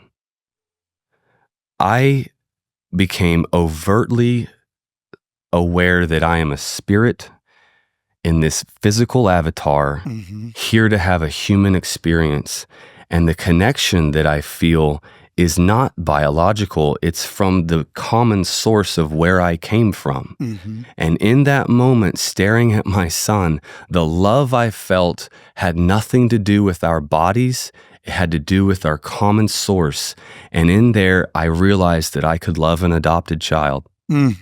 And that is something my wife and I have fought over for 14 years, because she's always wanted to, and I never have. And then I look around and I look at my wife and I don't even see her physical body anymore. Mm-hmm. And she had a baby 4 months ago and she's like trying to lose the weight and like, oh, none of my clothes fit. I fucking hate myself. I'm unattractive. I'm like, I don't see any of it. Amen. You are my person. You are the soul that I have connected with to live this life with and to bring these boys up. And they're like the biological descendants of these things that we're in, but we're all from the same fucking place. And I have felt this overwhelming sense of love for every person I have met ever since then. And that's what I mean. Welcome home. Seriously, bro. And I'm gonna back you up on something that's incredible. I'm gonna give you a quote, and it's gonna actually be the base for making the argument better. The quote is, it's gonna seem like it's off base. Just track me for a second. 1 man dead is a tragedy. 1 million men dead is just a number. Who said that? I don't remember. Joseph Stalin. That is the equals MC squared of evil. Wow. So if you begin to try to study, because what he's pointing out is just turn everything into a study, everything into a number. And then you can literally remove the human Dehumanizes spirit. it, yeah. You can remove the spirit from it, and then people will just follow lockstep. When you reach the point that you've reached and you recognize that we are all spirits, something that is immeasurable, but human beings, what separates us genuinely from everything else is that we understand that we have a spirit and there's a love and there's something deeper inside of us to come to. The answer to all of the peace is finding that love and that peace within you. Me and this guy, Ray Boughton, he came on the Montana retreat last year as well. And Ray has become a really close friend of mine. Like he and I are close, and we talk all the time about philosophy and things like that all the time, and argue and stuff. And we came to the conclusion of love really is the answer, not the hippy dippy love, right? It's the love that you're talking about, the love of I am a spirit. Like my physical does not matter. I am a spirit, and I need to be connected to other people. We are a true community, and that spirit is my word, my voice, the things that come out of my brain, the thing you can't even see. How I project myself onto the world, I can release love that way. It's, yes, you can hug somebody, you get the oxytocin release and all those things, of course, and it helps the spirit. But that spirit, part of you, is the thing that needs to be healed. And the only way to do that, I think the only way to do that is to protect and fix the pattern by which you're thinking. You stopped thinking about the physical when you looked at your wife. You were like, I see you, babe. Like I see you just like Avatar says, right? That movie with the blue aliens. Like I see you. There's something very powerful about that. There's that spirit. Actually, what's really cool, one of the inspirations also, Dan and I, when we were reading Dr. Edward Tick with the Native Americans, and Native Americans, when they came home from hunting or war, the men would come back, the men and women and children, older men, women and children would be around the fire, outside the fire. The warriors would be inside in the middle of the ring, and it's the sun dance, and they would actually cause physical harm to show the warriors, we bleed for you and we feel you. And they would literally connect that way through pain. So they can feel their pain with them on physical, but they're really showing so that the spirit can get inspired, right? And that we want to be here for you and welcome you home. When we sit around our fire, it's a very heavy experience, because we really want you, to share that thing, that truth, that really hard truth of whatever it might be. And we want you to get there to be able to cry. We had one guy stood up and screamed, right? At one point, he's like, yo, I need to yell. He's like, my tear ducts got ruined from fucking sand and I can't cry anymore. Like, he's like, not tough guy. I just literally physically can't cry. I need to fucking scream. We're like, yeah, go ahead, bro. Yell. Man, he yelled. And like, because we want to feel the pain with you. We are a community. We're supposed to feel that pain together. I cannot describe it. I personally cannot describe it. I don't think anybody can. That book that Dr. Edward Tick wrote it. It's Warrior's Soul, Returning the Soul from War. And I'm not a reader. There's too much in here for me to be able to focus on a fucking paragraph and actually comprehend it. So you got to catch me in the beginning. And the very audiobooks, brother. I can't stand listening to people talk. On. I hate it. No, I'm getting more into the podcasting and audiobooks. Some narrators can ruin a fucking book. Yes, though. I have You're to get right. the right It's one. true. It's true. But shit. Beginning of the book. Oh, Sorry. no, that's me. You're good. Derailed you. He talks about Odin. Odin gave his eye for infinite wisdom. PTSD is our eye that we're giving. If you can look at it like that, it's growth from that point on. And now we think differently than, not even just combat PTSD, anything in the real world, PTSD period, we think differently than people who have not experienced trauma. Sure. You cannot think that way unless you experience the trauma. Availability. And in a way, that is a great gift. A great gift if you can, like we've been talking about for the entire time, manage it. If you can rein it in and It's incredibly humbling, and it helps you find empathy in others. And ineffable is the word you're looking for. Means I cannot describe it. Say it again. Ineffable. Ineffable. Yep, that's exactly right. I cannot describe it. Yeah. That is right. It is just when you give people the opportunity to heal and to say something that's been on their minds forever, and they finally get it out with other people that can carry it with them, it's unbelievable. I think that's the purpose in life, really. Not like totally when people agree. say, like, what's your purpose? Not mine. That is the purpose of life, is doing exactly what we're doing. There's a wounded soul. I've been wounded. You've been. How do we unwound that soul? How do we help that soul so it's not as wounded? How do we move forward together? It's true human connection, in its truest form. That was the message I got, was that you are here to learn love and you will come back until you do. Mm-hmm. Pain and suffering is the ink to the pen that writes the story of our lives. Yeah. That's the quote that I wrote down because that's exactly... That's it. Yeah. Because inherently it's been written about, for again, going back to people before us, pain and suffering is that is life. Life is suffering. You will suffer. But I mean, people will die. Everyone's going to die. Things are going to happen always. You should never be, it's so easy to look for the negative all the time. You shouldn't be, it's just going to happen. It's going to happen. How are you going to respond with positivity to it?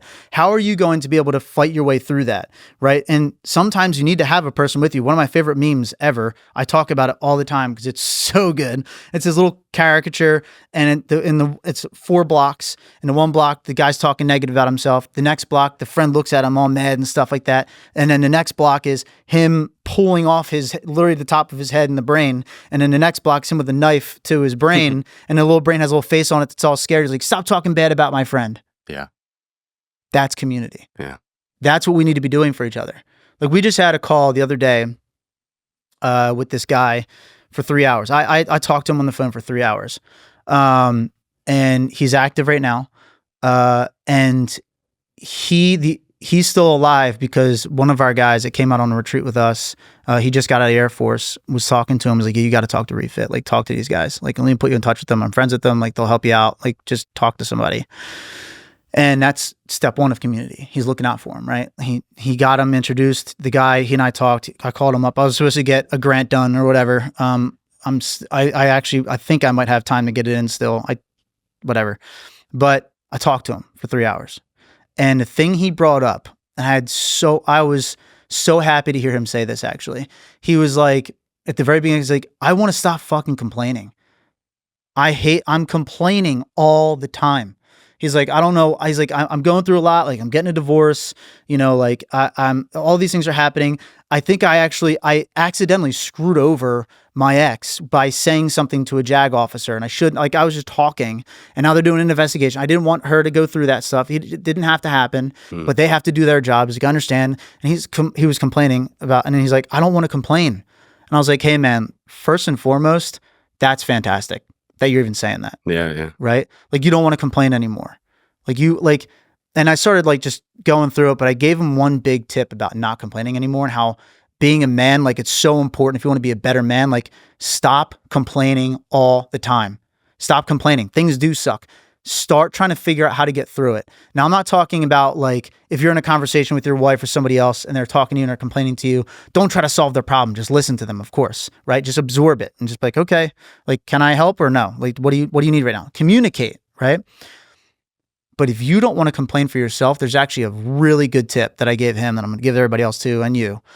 If you find yourself complaining, think about what your face physically was doing before you start complaining so you can feel it coming on.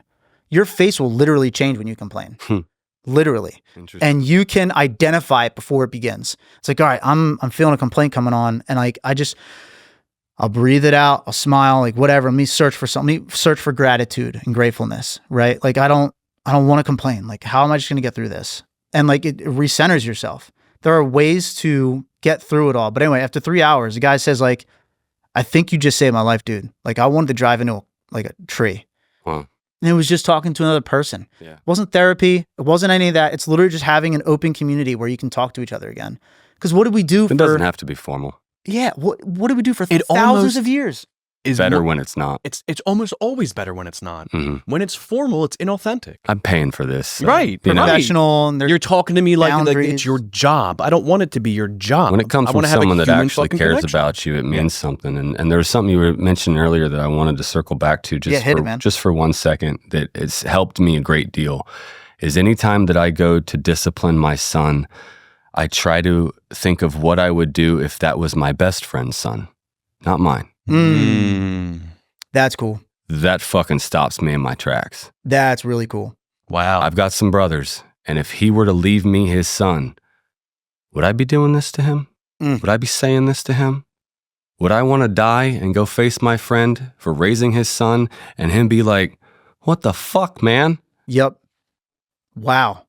And that's Damn. helped me a tremendous amount. That is amazing. The other one is gratitude is a practice. Oh yeah. Just as complaining is a practice. And so the wolf you feed is the one that wins. I And- always say that. That's right. You have to practice it. And it's something I did with my family after my very first retreat, because the integration and gratitude is a big part that we talked about as well. And so every night, my wife and my son and I would think about things that we were grateful for from each other, and then just throughout the day. And, you know, when you do it every day, it kind of gets monotonous, you know, and it turned into like, I'm glad I had ice cream today. Right, you know, like, right. And he's a kid, right? Yeah. And so that's usually what it was. I had 3 popsicles today for lunch. I'm like, For lunch. yeah, I'm glad I get to buy more popsicles next week. But it is a practice, and it really does take effort and intention, and to challenge yourself to never complain or to never lie or to never, you know, things like that. Those real toxic character traits that we all have. It's so easy. Yeah. Those things are so easy. It's so easy to be negative. It's so easy to drink a ton of alcohol. It's so easy to take cocaine. It's so easy to do those things, to not feel. It's so easy. But living and seeing spirit and finding that love is so hard. Easy Choose roads the get suffering. hard. Hard roads get easy. Right. Yeah. I heard that before. Yeah. I don't know if I agree. I think the Okay. hard road is always hard, man. Like it's supposed to be. That is suffering. It's using the life inherently is suffering in a good way. Like yes, things might get better and it just feels better. You're just changing your thinking. And that's why it feels like it's better and easier. Maybe so. But it's like you're becoming more resilient. That's what it is. It's like, oh, I can take life. I'm responding to life instead of life dictating to me. Like, and also I can handle pain with meaning. It's the Yeah, meaning right. shit that I'm Yes. like, ugh, what the fuck? I don't want to, this has no purpose in my life, but damn, it hurts. Yeah, man. That's like everything. That's one of the bigger things. It's the unknown shit. It's Yeah. I can deal with somebody died. This is gonna hurt, but it's also gonna stop. I'm gonna grieve. It's going to get over. With shit that doesn't have a purpose, that doesn't have a reason that happened, what the fuck do I cope with? And it makes it hard to chase an achievement or to do something if there's no meaning in it. You quit the moment it gets hard. It's like, this sucks. I'm gonna do something else. Man, I was that's like, well, yeah, it didn't mean anything to you. You don't fucking Yep. care. Yep. And that's a whole topic, especially with veterans and even police officers and such. Like you have a mission, you have a purpose, like Right. you know what you're here for. When you Right. come back to, again, that chaos of freedom, like, what am I supposed to do? You're supposed to decide. I'm supposed to decide. I'm supposed to take responsibility for my life. I'm supposed to know what my purpose is and everything. I mean, it's Well, the underlying thing I think we forget So is hard. we call it service. We serving our country. We're serving our community. And that's the meaning in the mission. yeah, man. And so we get out and we're like, I don't have anybody to serve anymore but myself. That's what they think. And that shit, that's empty as fuck. And you're going to chase your tail chasing happiness. Because I all guess these fleeting emotions. There's no meaning. Most of the people in our world don't like themselves to begin with. There was something in life that happened, or just the things of life that they don't love themselves. So there is no service there. How do I service something you don't love? You're just hurting for no meaning. You need to, right? Mm-hmm. That's exactly right. It's so, that is such a powerful concept, right? Where you are in there, you're serving other people. You don't have to worry about yourself at all. And you are given the missions and told how to serve those people. Something that with our fire team concept, so basically they're chapters, right? I've mentioned fire teams. They're basically chapters that we're trying to launch out all over the country, but it's simple. Just sit around a fire together, like get a group of people to sit on a fire. But before you do the fire, we want you to do some type of community service together as a group. Okay. Like go support, like go do a cleanup of the local park. Go to the animal shelter locally and clean up the animal shelter. We did it with the cemetery. Go clean Right. up the Go clean up the veteran cemetery. cemetery stones. Yep. And then afterwards, go sit around a fire and get to know each other, right? Just be a community again. And in the leaders need to be the ones that identify. This is where the fire team comes in. The fire team leaders have to identify people that might need extra support, and then they'll ship them off to the retreat with us, right? And then they come back and It's they a have great that support screening community. process. I like It's that. a great screening process, and it's also great for continued support and accountability. So almost like these fire team leaders have to become almost like mentors, right? So it's almost like a mentorship program in a way, but very simple. Just keep it simple. Just sit around the fire and get to know each other. Don't drink alcohol. Don't smoke weed. Don't do drugs, whatever, on the fire. Just You got your dip. Your nicotine. just sit there and hang out. Get a cigar, hang out together. You know what I mean? Like drink some water, hang out together, and actually just talk, right? And that, believe it or not, is that there's actually a whole book and a whole study that's been done on that stuff. And I every time I say study, I'm like, why do we even need to prove that this is like we need to be together? Like it's a no shit. We need to be together, right? Yeah. But it's there. But in our modern world, we love numbers and things like that, right? So it's been proven that connection. I think we can all see it in our own communities. We're so disconnected. You can literally just sit in your house all day. You can order food right to your door. You can literally be on the computer talking to people all over the place and think you're being connected to them. In reality, what's happening underneath is you're getting stressed out and feeling disconnected, and you're feeling loneliness, and you're not seeing, because you don't physically see them, right? You're just sitting there. You are becoming a prisoner in your own home. What crime did you do that you're becoming a prisoner? It's almost like you begin to think that you are bad people, and then like I have no meaning. I don't do anything. Like blah blah blah. Like the community doesn't need me. No, we all need each other. Get out and do it anyway, right? Like that is. But that's the biggest challenge that we as an organization are facing right now.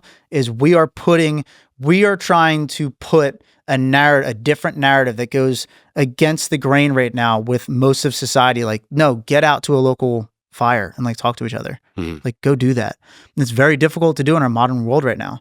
And if we can somehow, I mean, I guess I'm not smart enough to figure out, I guess, how to do that and inspire people. I'm thinking like, let's get on more podcasts and like tell people about it. And maybe that's how we can spark it, you know? Sure. And like maybe find leaders who would be like, yo, I'll host a fire. Even if I have one guy that comes out, I'll be good with that. Because that's how it's going to start. I think a lot of it, the best in order to just ensure that you don't grow too fast is word of mouth. Yeah. Right? Say you went on Rogan's tomorrow and you had 10,000 emails in the morning. What the fuck are you going to do with that? Right?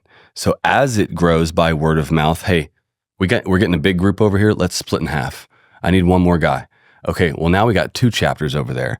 That was a big deal. This year, we just doubled our chapters in the state of Texas. Yep. That's a growth that you can sustain. Yep. Right? And so I think what you're doing is great. Man, we have like right now for our retreat program, like it's actually 300 plus now signups for people to go on retreats. We Holy are so shit. underfunded, and we are Plus so the people that have already been on retreats that need to go back on another one. Yeah. It is. We've grown. Like we've had that like hockey stick. Yeah. But what's frustrating about being a nonprofit is like we're not bringing in money all the time, right? We have to go after grants and rely on donations, and we have like 30 monthly donors at like $5 to $10 a pop. Like we have like $1,500 that we're bringing in, you know what I mean? Like a month. And then we have to go after these grants. And then sometimes we're very selective on purpose of like what grant we're getting, because is it going to support our mission? They have their own narratives that they want to push. And it's like, and some of them are not very good. Really? Because it's like, our nation needs something new and different. We need to get connected. People are doing the same things over and over and over. It's insane. It's literally insane.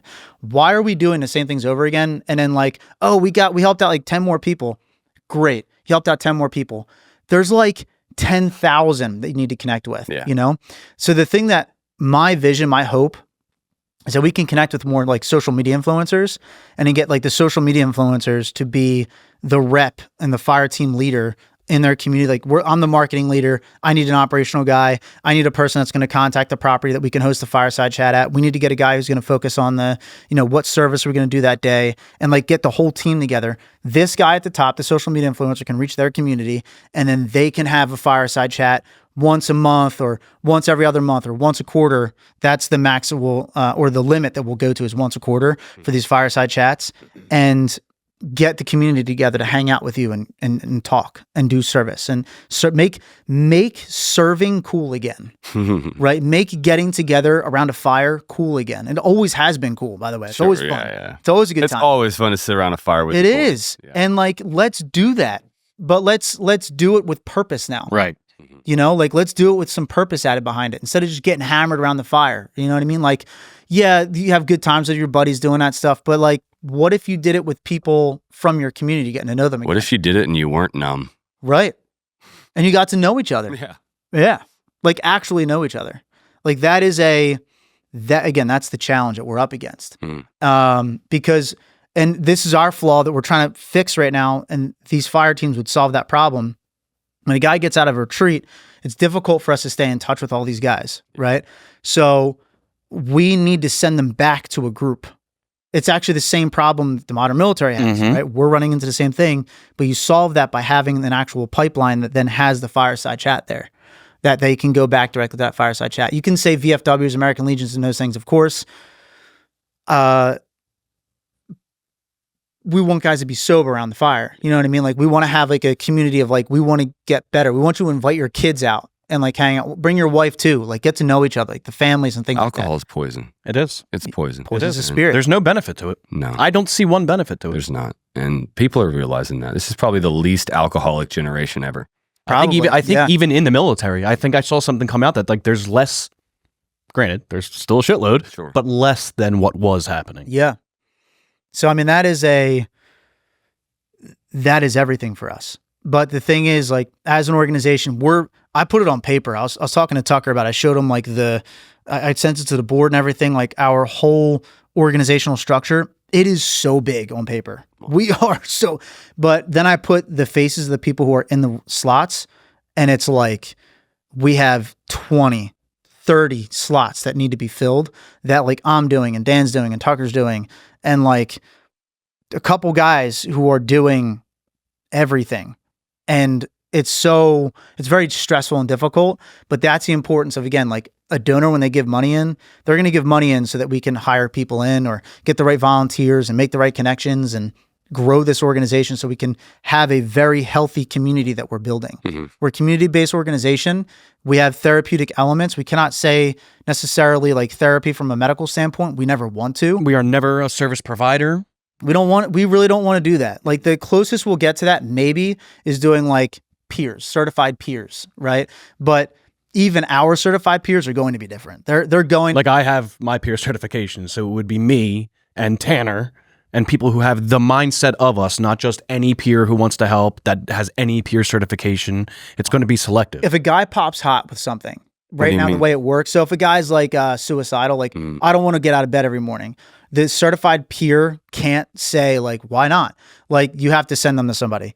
Our guys are going to go, dude, why? What's going on? Like, how can we help you out? Like, what's up? Like, I want them to talk. Like, I understand professionalism and all that stuff, but one of the biggest issues is like, you can talk about how we have insurance on our eyes and our mouth and our tongue. Like, what? Why am I being it's all of these things. We're so afraid to have conversations with each other. We're so scared of it because like, I'm not certain. I don't know how to talk to you. Yes, you do. Yes, you do. You know how to have a fucking conversation. You've been doing it your whole life. You've done it your entire life. What did we do again for thousands of years before that? Why are we not talking to each other again? I will tell you that I have felt that fear, and in regard me too, by the way. to particularly when and or the anticipation of someone reaching out in that place, my inability to help them, Mm-hmm. or even worse, I actually do harm. Mm-hmm. That's what scared me and held me back for a lot of like, I shouldn't be the one to talk to him, right? I don't want that. I can't take that on. Right. Right. I don't want that responsibility. I'm gonna fuck that up. Yeah. Yeah. And this is a no-fail mission Right. that I'm not trained for. Right. And that's been intimidating for me because just as starting to host a podcast and have conversations like this, it happens all the time. Yep. And it's an incredible weight. And it's scary. Yeah, it is scary. And it's understandable, by the way. But Yeah. at the end, It's a rational fear. it is a rational fear Sure. that's But it's been 'cause I care. injected. Yes. I don't want it to fail. You don't want the I negative fucking outcome. give a shit. Right? I Right. really do. Right. And I'm not charging you for that. Like I'm just like, this is Here.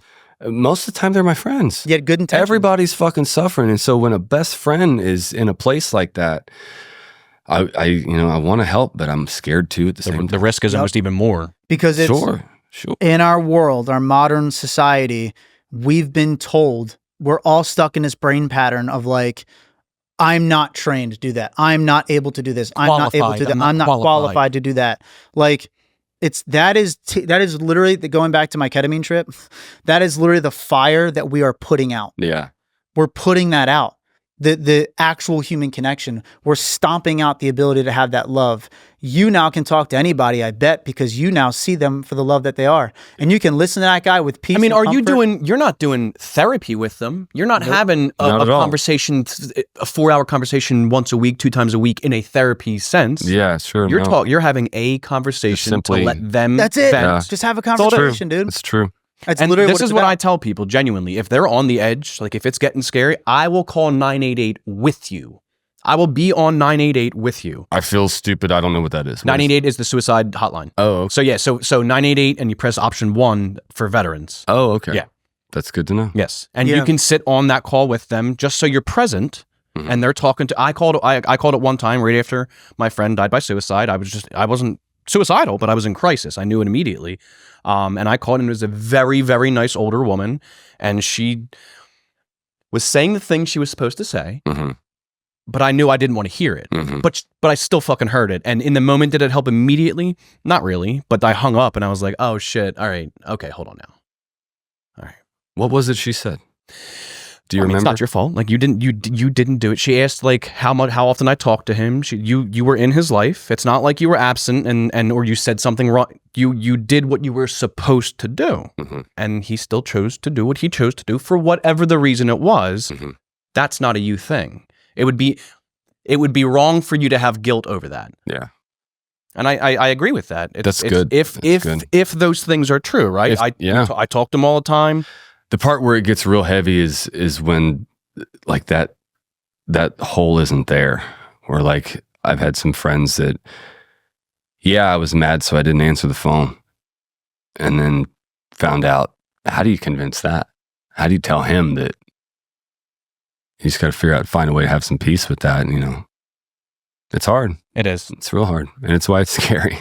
It is scary. That's the bravery aspect too I think another thing that because we are demanding people to get brave, you know what I mean? Like that is such a Fear's the prerequisite to courage, that's right. right? And you have to It's get true. brave. You have to Yeah. get brave to have these conversations and Yeah. to get to know each other again. It sounds crazy, but like it doesn't actually, I guess. In our modern world again, like kids are anxious even to talk to each other in person. Right. And like people are too. Adults are anxious to talk to each other again in person. It's because everybody is scared to say the wrong thing. Mm-hmm. Just that needs to be stomped out with. And that's why I think the conversations that a lot of people are having now of like accountability and like stepping up and men being men again, those kind of things. I think that's very important. I think it's very important. You have to be strong. You have to be able to take things. Yes, can you fall? Can you falter? Can you have emotions that are not very good and like you get angry or whatever? Yes, those are things you have to work on with grace. Give yourself grace. Fail with grace, right? Like you must be able to put yourself out, and it is scary. But that is literally the point. To talk to somebody for hours on the phone who I've never met before and just like, yo, man, so what's going on? What's up? Talk to me. I don't want to fucking complain anymore about it. Great. Let's talk about that. Like, why not? I think it's really great that you don't want to do that, by the way. That means you're a fucking man. Good job. He was like, oh shit. And like, we just started talking right from there. It's like, dude, that's a very manly thing. Like, you don't want to complain anymore. You want to figure shit out. Good job. Right? Like those are the things that we need to do, is like have those real conversations with each other. Don't be scared of it. I think the other side to it is the majority of people who are having these thoughts are alone. Right. Like that's it. They are alone and just don't have somebody to voice it to. The second, and I'm not saying for you, the second somebody answers that call, they may not actually be suicidal anymore because they have the resource they will support. I've read a thing. Somebody there. It was like complaining once is, keeping record or something like that. Complaining twice is cowardice because you knew and you didn't do anything. That's right. And you're just stuck in the same position. But that's the way to get out of being a bitch. Right. The way to get out of that is you need to have a buddy that, I'm going to go right back to your example of when you were getting shot at, to be like, yo, man, get the fuck up, dude. Let's go. Right. And that is the perfect example of community. The perfect one. Like that, we need somebody in our corner. Like when Dan was going through everything, I literally said to Dan, I was like, bro, it really hurts. It sucks what happened. All the things.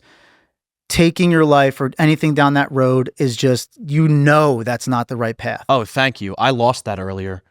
Yeah. When my friend died by suicide, I had that Zoom and I was having active suicidal thoughts. Active. The next day when she left.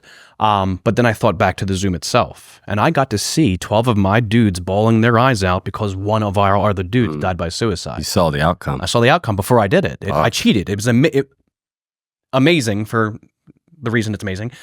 But I used to tell myself, as long as one person loves me, that lost its appeal long time ago. Because you question it all the time. What I tell myself now is, one, it's just not going to happen, right? But two, we don't know what happens after you die. You just don't know what happens. That's right. So what happens, hypothetically, if the last emotion I felt is now what I have to feel for eternity? I'm not signing up for that trip. Hell no. I'll suffer. I'll suck this up.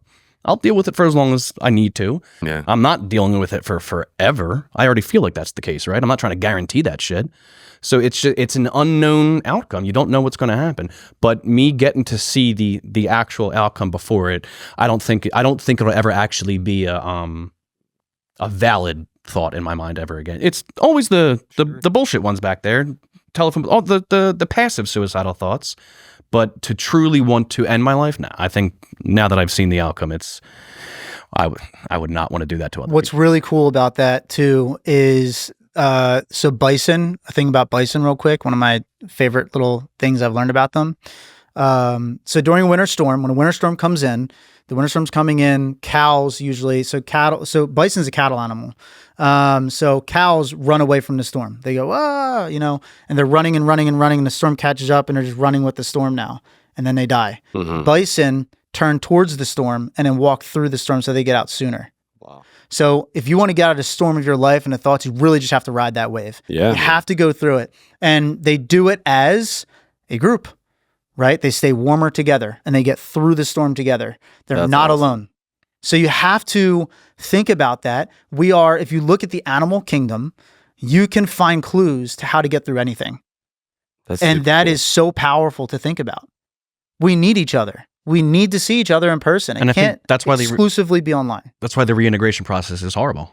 Yeah. That's why getting out of the military is dog shit. It's hard. Because everything we just talked about is a daily occurrence. You're with somebody. You don't have that tribe. You don't have that security. You're not being told what to do, what to wear, where to be every day. It's a big void It's big boy world. because, you go from being in it to the next day not. Mm-hmm. Like I remember coming home and the whole service thing felt like a crazy bad dream.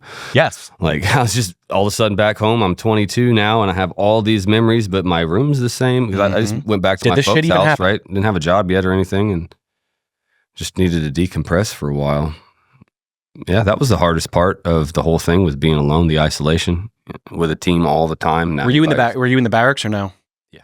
So I mean, unfettered access. You have people coming to your room when you don't want it. You just have I unfettered had a access. 4-man to team. people. We lived together, slept together, trained together all the time. And so then, and I picked them, right? They were my friends. And so That's dope. to lose that, Yeah. one's in Nevada, one's in Florida, I mean, they're all over the place. Yeah. Would you ever do a retreat with all of them? I think that would be incredibly therapeutic if you could get a unit of guys who actually serve together. Mhm. That's something we want to do. I real pitched bad. that to Naked and Afraid. They reached out to me and said, would do you be have any friends that would be willing to do the show? And I was like, I'm sure. Right? Stand the fuck by. Right. And so I start ringing brothers up.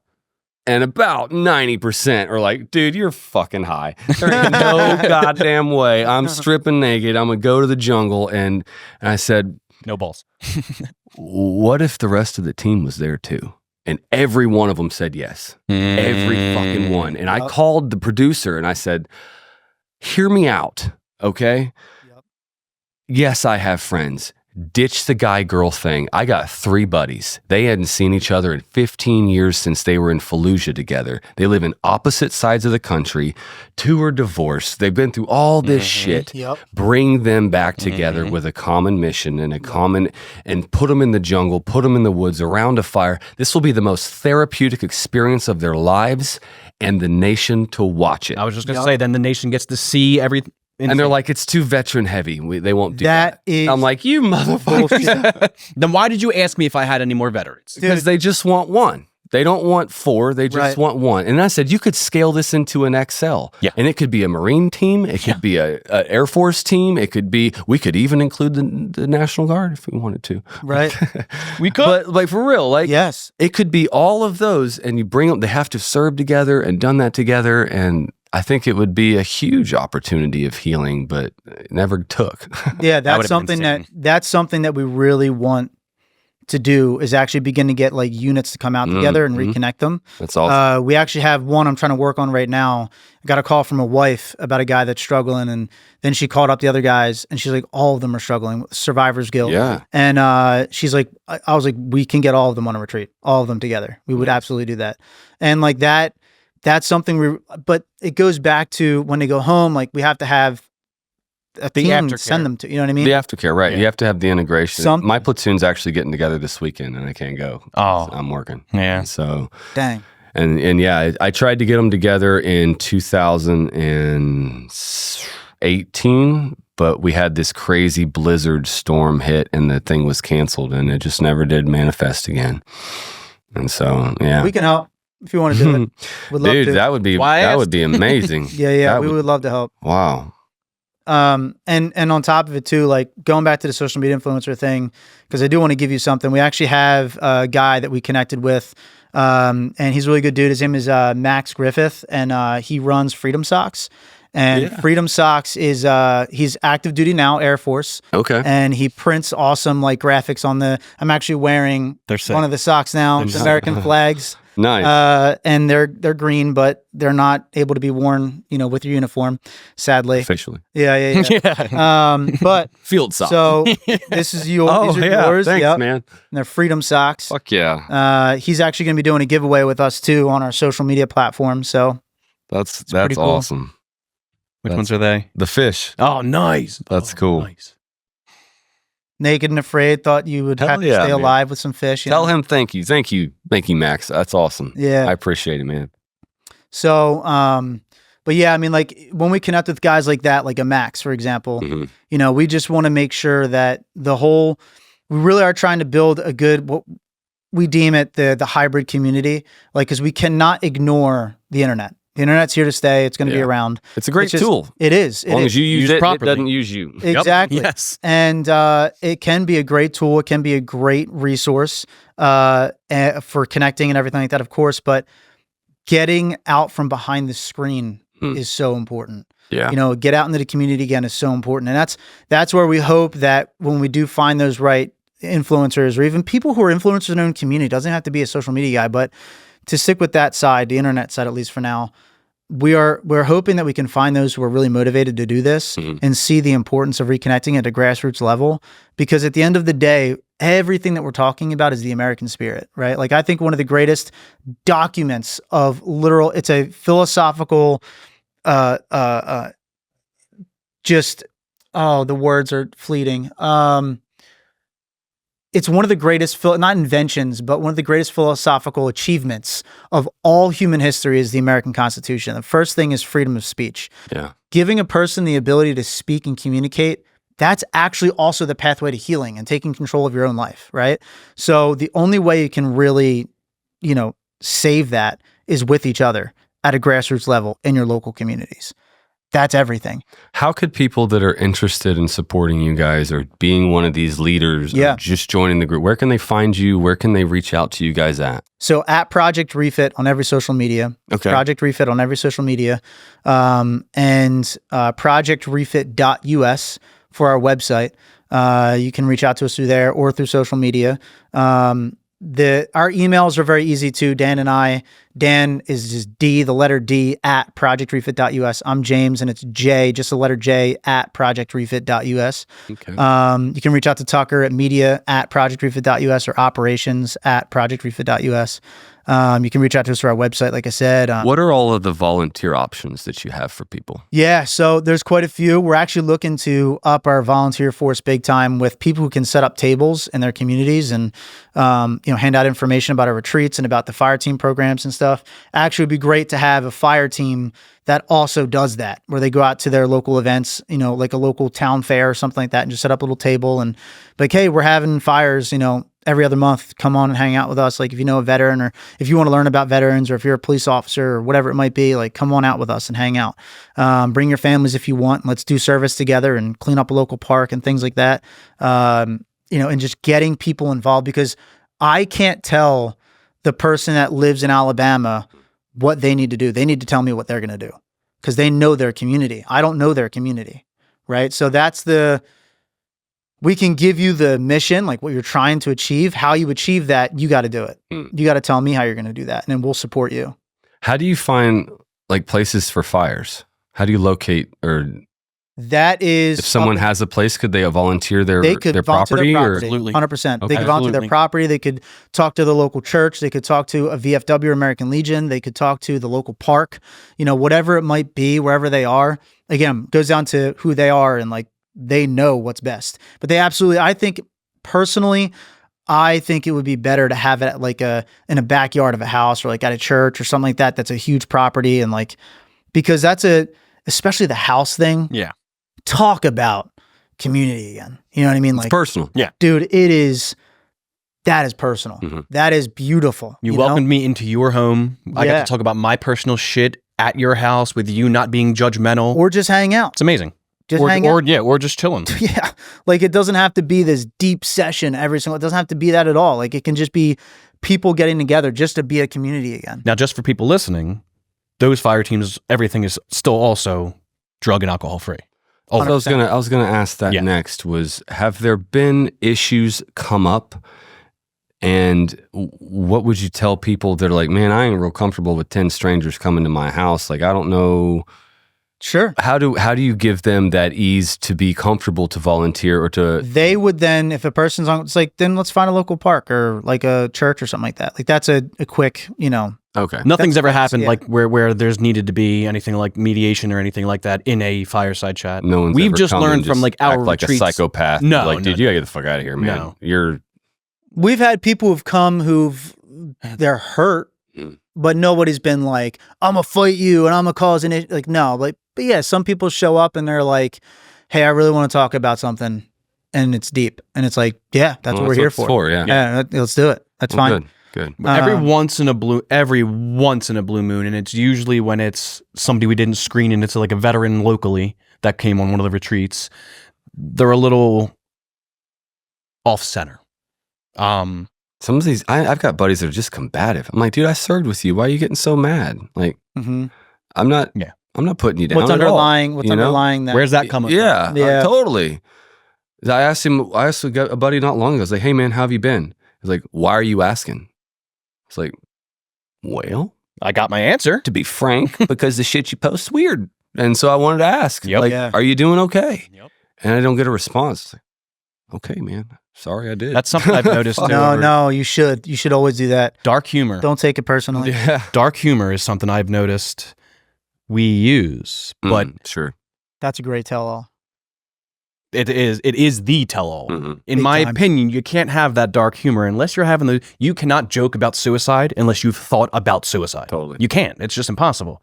And that's where my friend who died by suicide would post all those crazy, hilarious, fucked up They're not funny. They're not funny. I know what you're saying. I'll tell you, after becoming a father, I've never said another dead baby joke. Yeah. Yeah. Yeah. Yeah. Damn. Yeah, we used to do that shit all the time. Yeah, right? yeah, Like, yeah. all the time. That was just Stupid like shit. saying hi. Hey, Yeah. man, how'd you sleep last night? Like a dead baby. Yeah. Can't even come Not out anymore. of my mouth anymore. Yeah. Like a man. really That healthy ain't baby. Funny at all. Yeah, that's the thing. It's not humorous at all anymore. Mm-mm. It's wild how that changed. And I don't have kids, but even to that, Sure. one died in Afghanistan. That's not none of that shit's fucking funny anymore. It's real. And you shouldn't beat yourself up too much for having had those thoughts before Yeah. at all. Like, I mean, it was kind of like there was a cultural vein that we had of shock value. Yes. yeah, man. Yes. Right? Yes. Did you just say that? Like Yes. I've never heard something How more fucked fucked up up in can my we- yeah. life. Yeah, Like, yeah. Fucking up top. Dude, that was creative, man. Yeah. You skip Firewatch tonight. Man. Yeah, Good. yeah. If your mom's in front and your dad's in back, do you pull out or go forward? Right? Like what? How'd you think of that? Yeah. Oh man.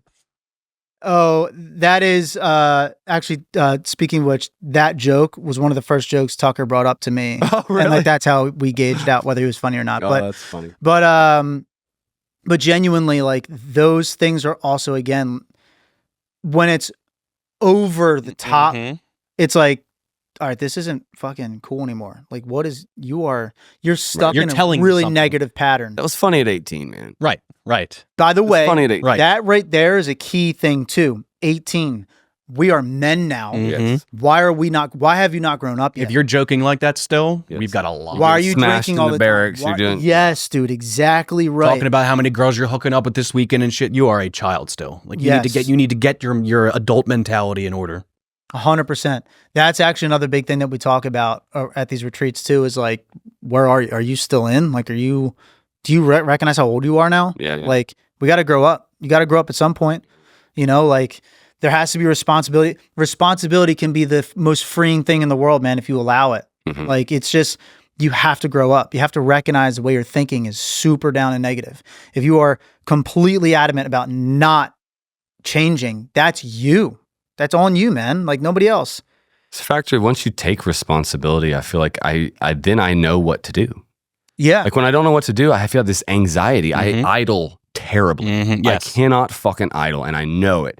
A week of idle, and my wife's like, "Can you get the fuck out of here? Like, I Go need for a you to walk do or something. Damn. Yeah. Because I'm pacing. I'm Mhm. like looking for work. Yep. Like it's like being back in the CQB house. Just look for work, and I can't find anything. I don't have anything, and it's usually like little stupid shit. Like they'll entertain me for an hour, or I fix something, but without that responsibility, I don't have a direction of what to do. Yep. It's so important. And, I think a lot of people get that. They say, like, oh, well, get a job.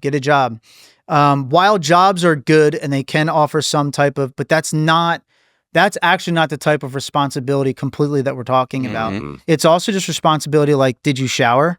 Mm. Did you brush your teeth? Are you like working out, taking care of Taking yourself? care Are of you your being meat responsible suit, man. enough that Yeah, you recognize right, exactly. your thoughts Yeah. are probably not rational and you need to change your belief patterns? Are you being that responsible? Because that's like top tier responsibility right there. Totally. Accountability. Everything else can fall underneath of that in a Mhm. positive way, in a good way. So like responsibility is just, and also when I talk sometimes, I know that I have a way of communicating and it makes people think like, is he saying I need to become like the president of the United States to take my whole life back? It's like, no, man, you might feel motivated right now from like hearing what we're saying, but that's not what I'm saying. How about being a better dad? How about being a better husband? Yeah, How about just man. trying to become a person that another person would want to date? Right? Like or just you look in the mirror and you don't hate yourself anymore. How about that? Like start there. And that's a very selfless thing. People talk about all the time, like, get selfish, be selfish, go to the gym, work out, be selfish. I completely disagree with that. It is not being selfish when you do those things. You're being selfless. You are making yourself better because then you're going to be better for others. It is when you invite negativity, even if it's for a good intention. Oh, like I'm being selfish. I have to be selfish today. No, don't be selfish ever. You're not being selfish. That's not selfish for you to do. Like it's selfish for you to, if there's one brownie left and I know that you wanted it and I just took it, that's selfish. I'm taking from you, right? But like if I'm going to the gym and I set an hour for me to go to the gym, people think it's because it's for me, I'm being selfish.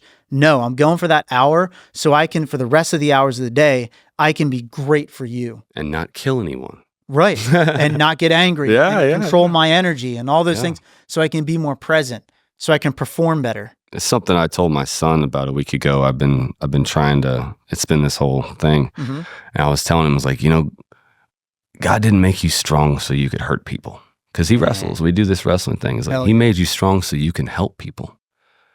Who did you help today? He made us men. We are strong so we can help each other. That's right. It's like, mama needs your help. I need your help. Your brother needs your help. That is why we work out. Not so we can win wrestling matches and hurt people. We wrestle because if all else fails and I totally drop this ball and you end up in prison, at least maybe you'll be able to defend yourself. Right? Right. Fighting is just a man's skill you gotta have. I'm gonna give it to you. If you don't like it at 18, you can quit. And I hope you never have to get in one.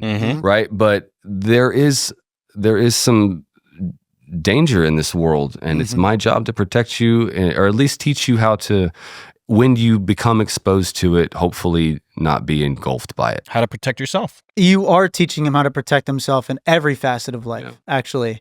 And it's something like, as a parent, I guess you get to the point where eventually we'll have to like let them blossom and That's do how more. you know you did well. They leave. Right. They leave and they're good people. They grow past you. There's multiple ways to cause harm. And we're going to go back to it again. I think we mentioned in the beginning, but like it's also how you think and the words and what you say out, right? It's not just the physical and beating someone into a pulp.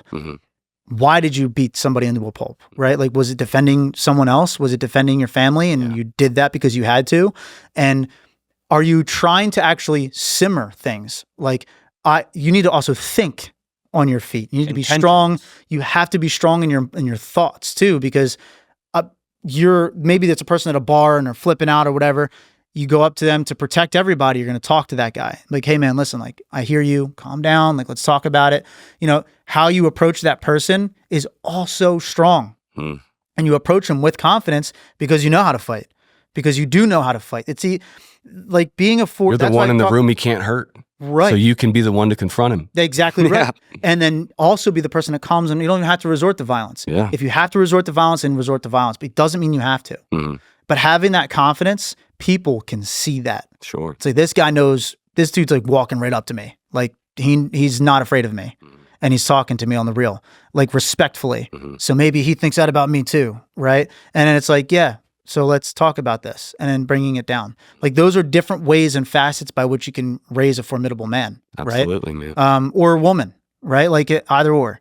But like it's so important to just dive into the internal world and think about it. And I really hope that we can be just one part of that, our organization, Absolutely. of that shift that I think really you think is already happening. are, man. Without a question, you are already doing that. Yeah. 100%. It's also not just the retreats. We do Zooms every Monday and Friday, 9 p.m. Eastern until about 11, 12. They're peer run also. The Monday Zooms live stream to Facebook, and that's us trying to break the stigmas. People can see us talking about some hard shit, and maybe that will give them the courage to, hey, I'll pop in the next Zoom on Friday, and I'll join, or I'll pop in on Monday right now. And then the Friday Zooms are not live streamed to, it's just same Zoom link, just in the Zoom though. My mind just ran. And also FML, our own little podcast. We bring guys on there. Oh, okay. We actually have, we use that as a tool as well to get people in to talk to them. Like, we have the past couple of guests that we had were guys that actually needed help. Yeah. And if you watch them, it's basically like a session where they're sharing shit. And one guy in particular, I was thinking about him earlier when I was talking. with purpose and mission. Actually, he said, "He's like, I lost my entire." He's like, all I wanted to do was be a Marine, like, or be in the Army, right? And I did that and achieved it. Now what? Like, I'm like, and he's still lost. But one thing he said that was pretty incredible, actually.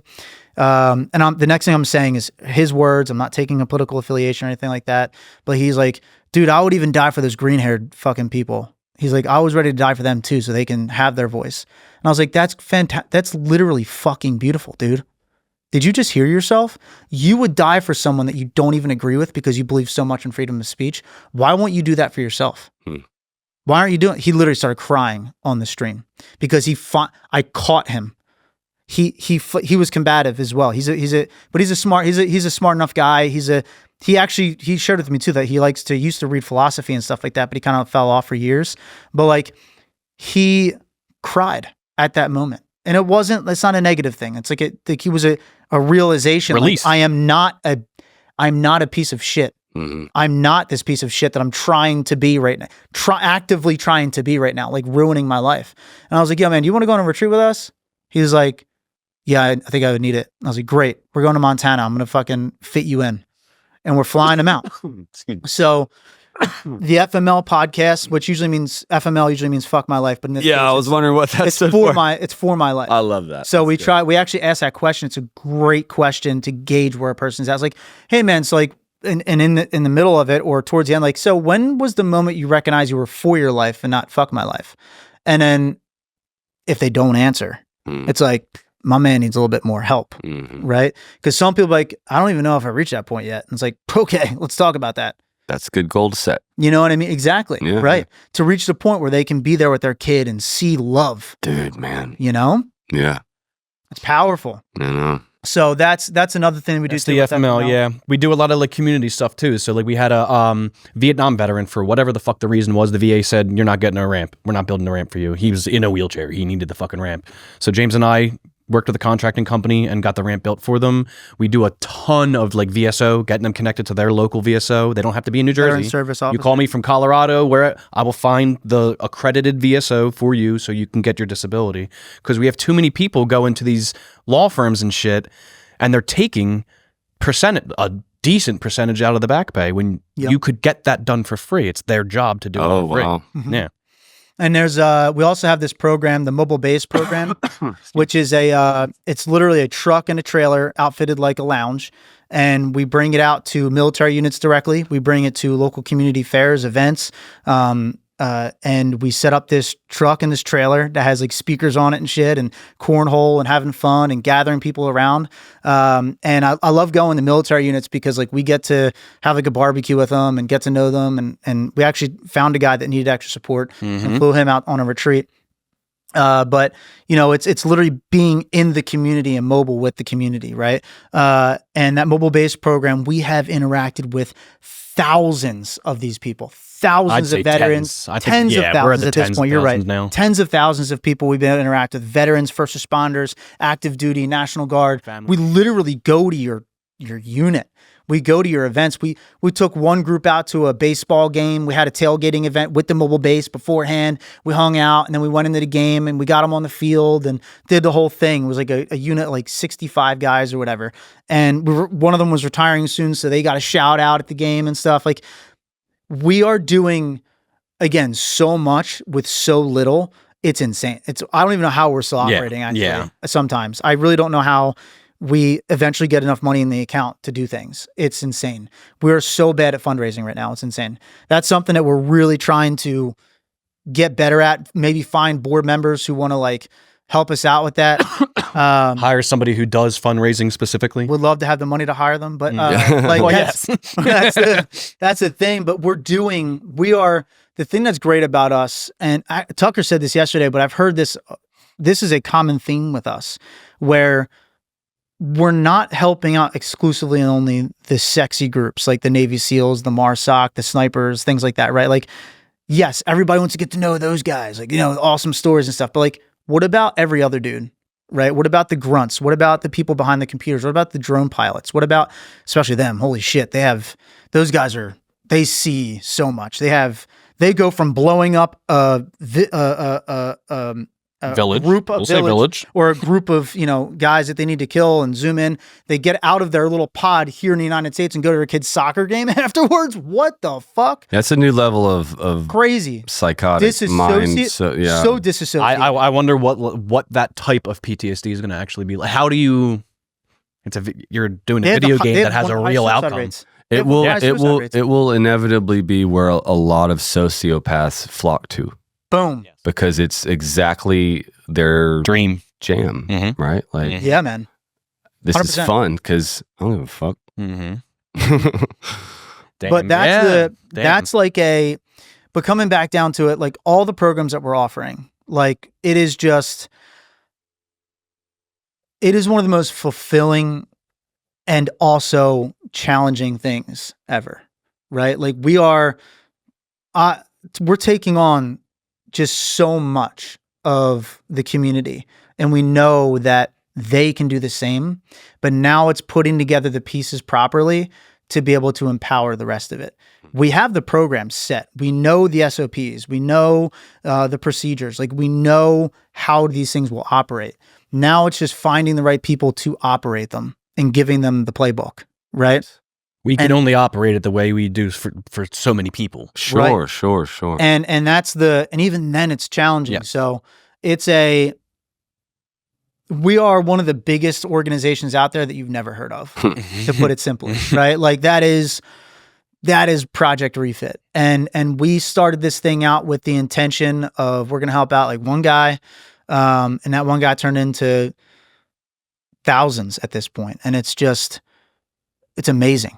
And it's very challenging too. I don't want to sit here and act like it's fucking roses, because no, it's not. We're constantly going through fucking sludge. It's unbelievably fulfilling and extremely heavy. Because yes, it's heavy, it's fulfilling. I had the privilege of helping a friend as well. And from his words, I didn't help him. I sat and made sure he had a safe place where he could get help. That's what I did. That's right. You helped? That's all I did. But it did. You were one of his bison walking through the storm. It saved his life, in his own words. Damn right. And I cried for 2 hours the whole drive home, and just good man. Was trying to figure out. At the end of that, I was like, how do I continue to do this without absorbing it myself? Because fuck me, that was so heavy on my heart to just watch him go through what he went through. And like he went inside and saw his heart sitting in a black pool of poison, and it made him so sad because he saw the pathway that he was walking on was leading to his death, and that he had a full 360 of options. It was simply the one he was choosing that was leading there. And then when he saw his heart sitting in this black pool of poison, it made him so sad that he started to cry. And the harder he cried, the more that pool drained out of his face through his tears. Damn right. And he looked at me, took his eye mask off, and he's like, it's gone. I don't want to die anymore. It's fucking gone. Like, I can't find it. I don't have it in me. And that's what we let guys do. Wrecked me. Yeah. But to your point, I felt like that was the best thing I'd ever been a part of in my entire life, just to get to witness it. I have to say one thing. Yeah, man. Instead of wanting to get rid of it and not take it on, instead it's, hey, how do I take this on with more grace to handle it? Yeah. That probably a better way to say it, but at the time I was like, I can't do this anymore. Right. It's hard. If it's going to be something that's constant in your life, there's something called WRAP. It's Wellness Recovery Action Plan. So like for the peer support, that's what you get given at the end. It's a second certification you have to get. And it's, so I'm helping you. But it's laying out the signs of me getting into a place from helping. So, hey, who can I reach out to when this time comes? Boom. My girlfriend's it, right? What's the plan? If I start showing these symptoms, I'm starting to go down into the hole, right? Sure. So what gets me out? What specifically gets me out of this symptom? This. So it's a written out plan. And when I'm going into crisis, or you see me going into crisis, break that fucking WRAP plan out right now, and you try and just de-escalate that. And I've used it, and It works. When I was a fireman, it was a similar philosophy that we all just told each other. It's like, hey, this is their problem. This is their worst day. They called for help. You have the ability to possibly help them, but at the end of the day, you didn't cause this. You're not a part of this. The outcome has nothing to do with you. And it was really easy to do as a fireman treating strangers. Mm-hmm. Strangers, right. It's not so easy when it's a guy you served with that was ready to kill himself and now doesn't anymore. And yeah, it's hard not to. That's the grace part. Yeah. It's my journey, man. I'm trying to figure it out too, but sorry. And that's a good thing, man. That like you're supposed to. I'm not like that is. And maybe that's what I do. I cry for 2 hours and drive home. Good. No, whatever it is. Got it out. That was it. The same way he got it out, you got it out too. Yeah, which is literally he was able to give it to you, so then you were able to get it out yourself too. In your way. I felt like John Coffey in the Green Mile.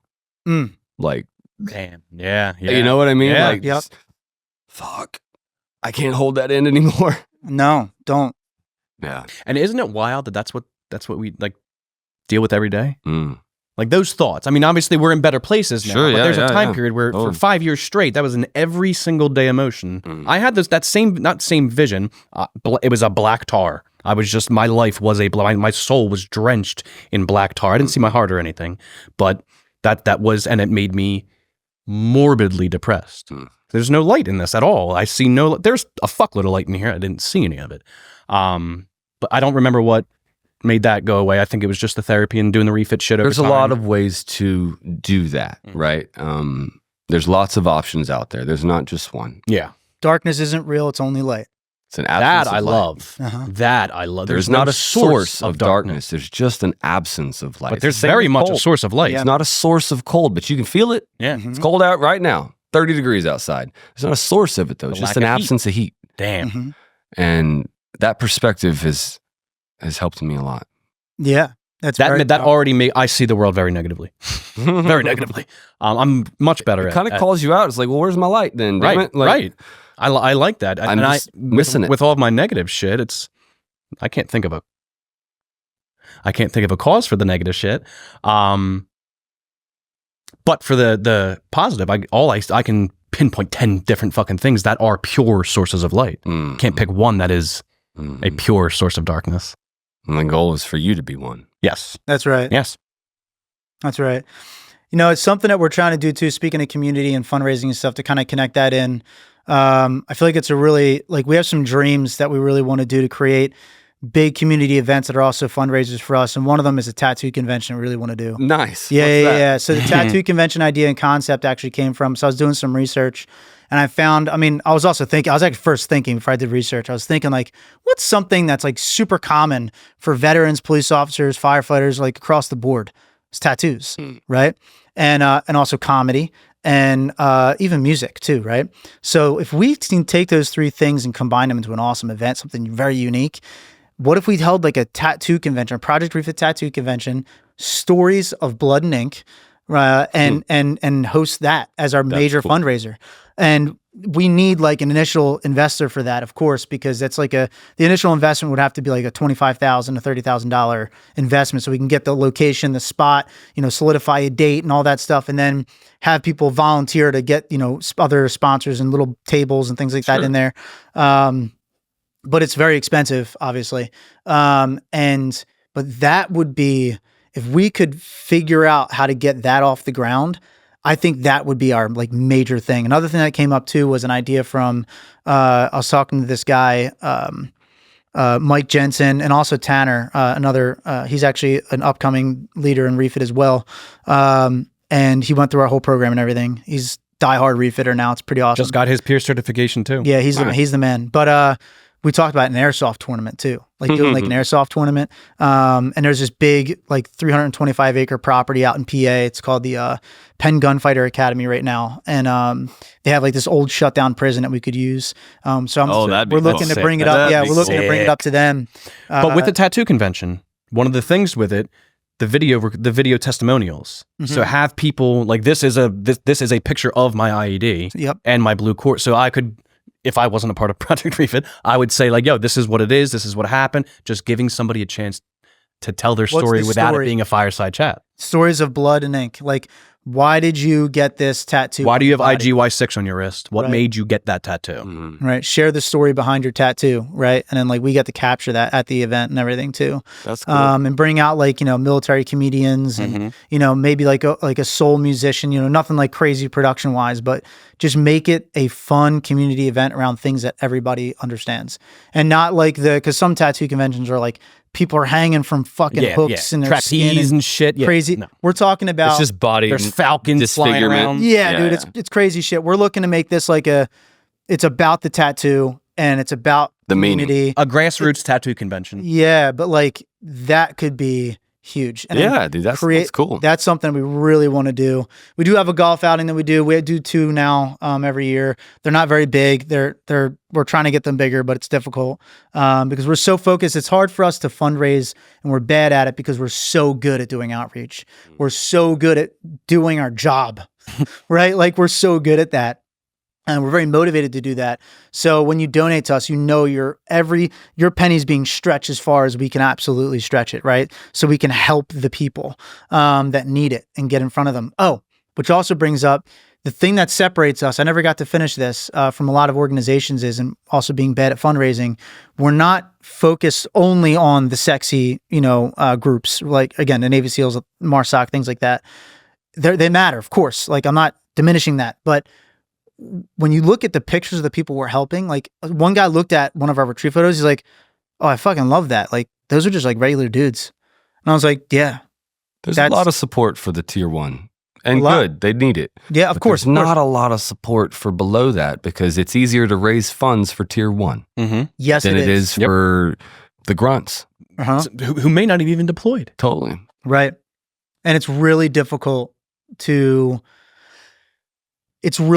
raise money for that because it is like when you're presenting a person that isn't the tier 1, like I did this and I got a Medal of Honor or whatever. Like, yes, that's amazing. That's great. That's fantastic. But like there's tens of thousands, if not millions of others that are behind that guy that helped him get all that, that need a lot of support.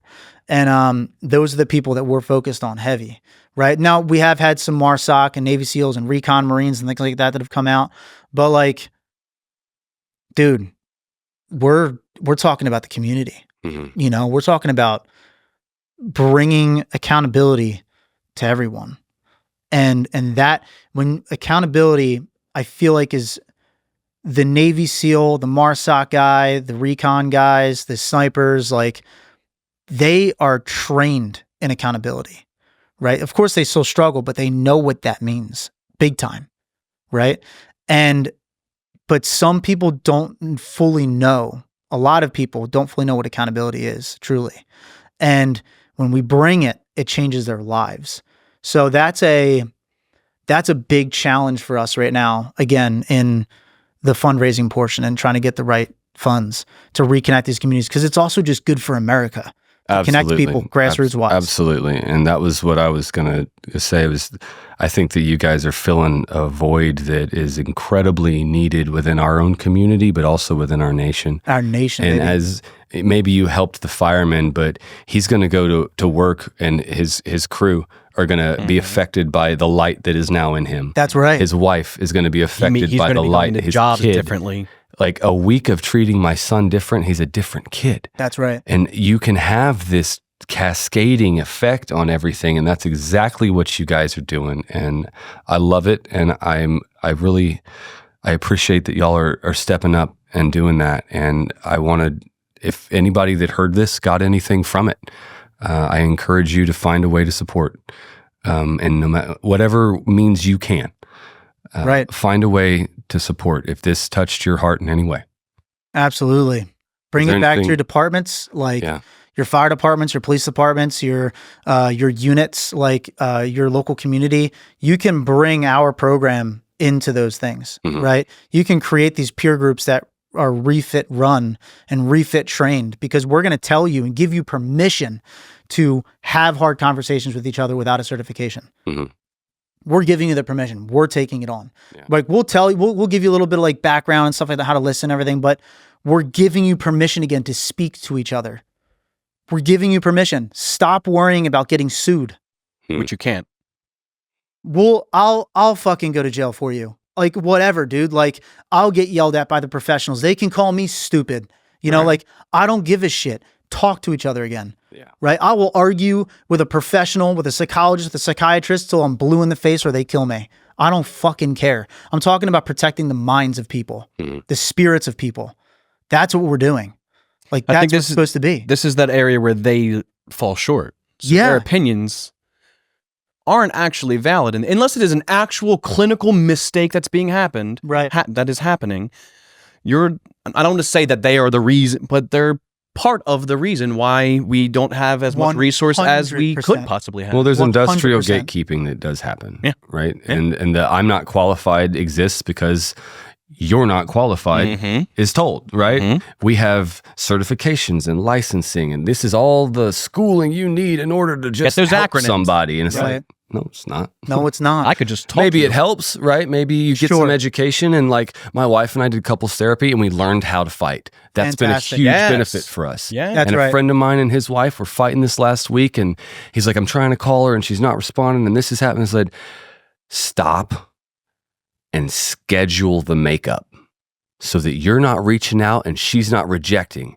and then you're mad, and then and this cycle happens. Schedule the makeup so that you can both put it to bed, Just good advice. get through your Whoa. day, and then you agree to come together at a later time so that you're not, hey, how you feeling? And she's fuck off, right? You're like, oh, okay, I'll try again tomorrow. Yeah. Like, no, schedule it Set Get that it date. on. and then let her be.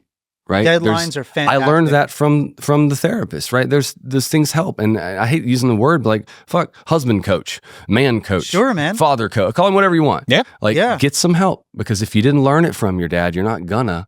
And there's By the people way, that know. That right there. What therapy and psychology and all things are good for is go get some tools. Go get some tools, but where are you going to practice the tools? If you have no community, because you are listening to, there's too many inside of the mental health space that are very afraid and all that stuff, and they are gatekeeping the voices. We're saying, stop it. Where are you going to practice? Come talk to us, and we'll give you feedback. We'll talk to you. We'll hear what you're saying, and we'll give you feedback, whether you agree with it or not, whatever, right? That's the point of community. How are you using the tools that you're being given? Yeah. I think it's That good, is man. key. I love That it. is professional. I love it. Yeah, man.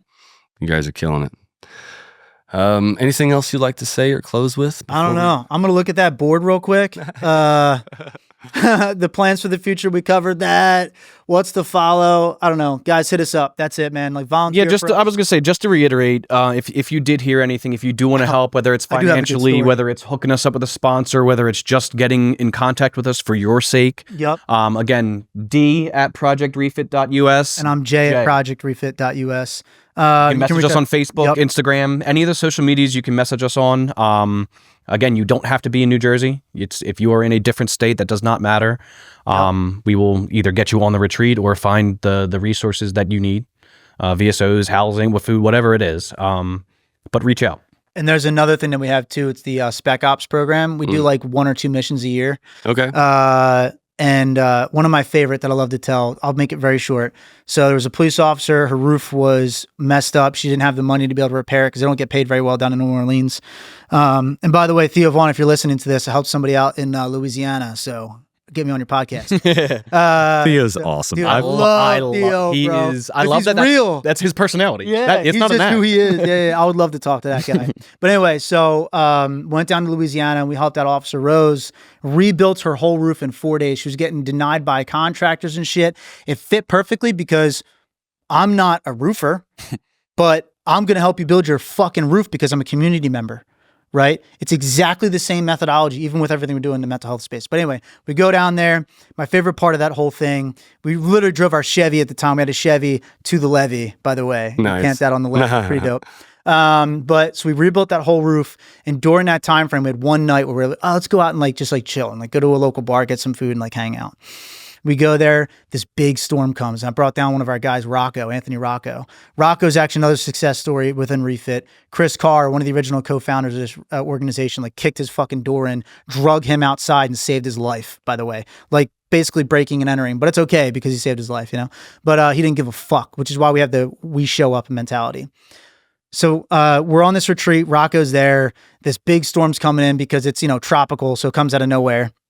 We drive to her house. We beat the storm by a little bit, and then the storm rocks right there. We pull up. We get out. Rocco's on the roof in 2 seconds. I don't know how he got up there. He's putting shit down. There's lightning strikes happening all around us and shit. I'm like, are we going to get struck by lightning? Rocco has a metal stapler in his hand, smashing the tarp to cover the roof and the holes and stuff like that so it doesn't completely destroy our house. Mm-hmm. And a lightning strike smashes down. It was the loudest thing I've ever heard, and I saw it right next to us, like the house over. And then Rocco's like this, door, and he's like, I don't give a fuck. Going at it, you know, putting it up, and we get it all up there and everything, and I was like, that was the coolest, scariest, dumbest thing ever. Let's fucking go. Very much not OSHA compliant. Not OSHA compliant. Not OSHA compliant.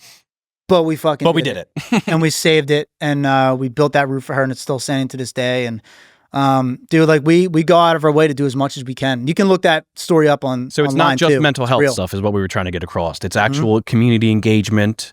Family. It's the full thing, baby. Just being a fucking community again. That's what Americans did for each other. You got sugar?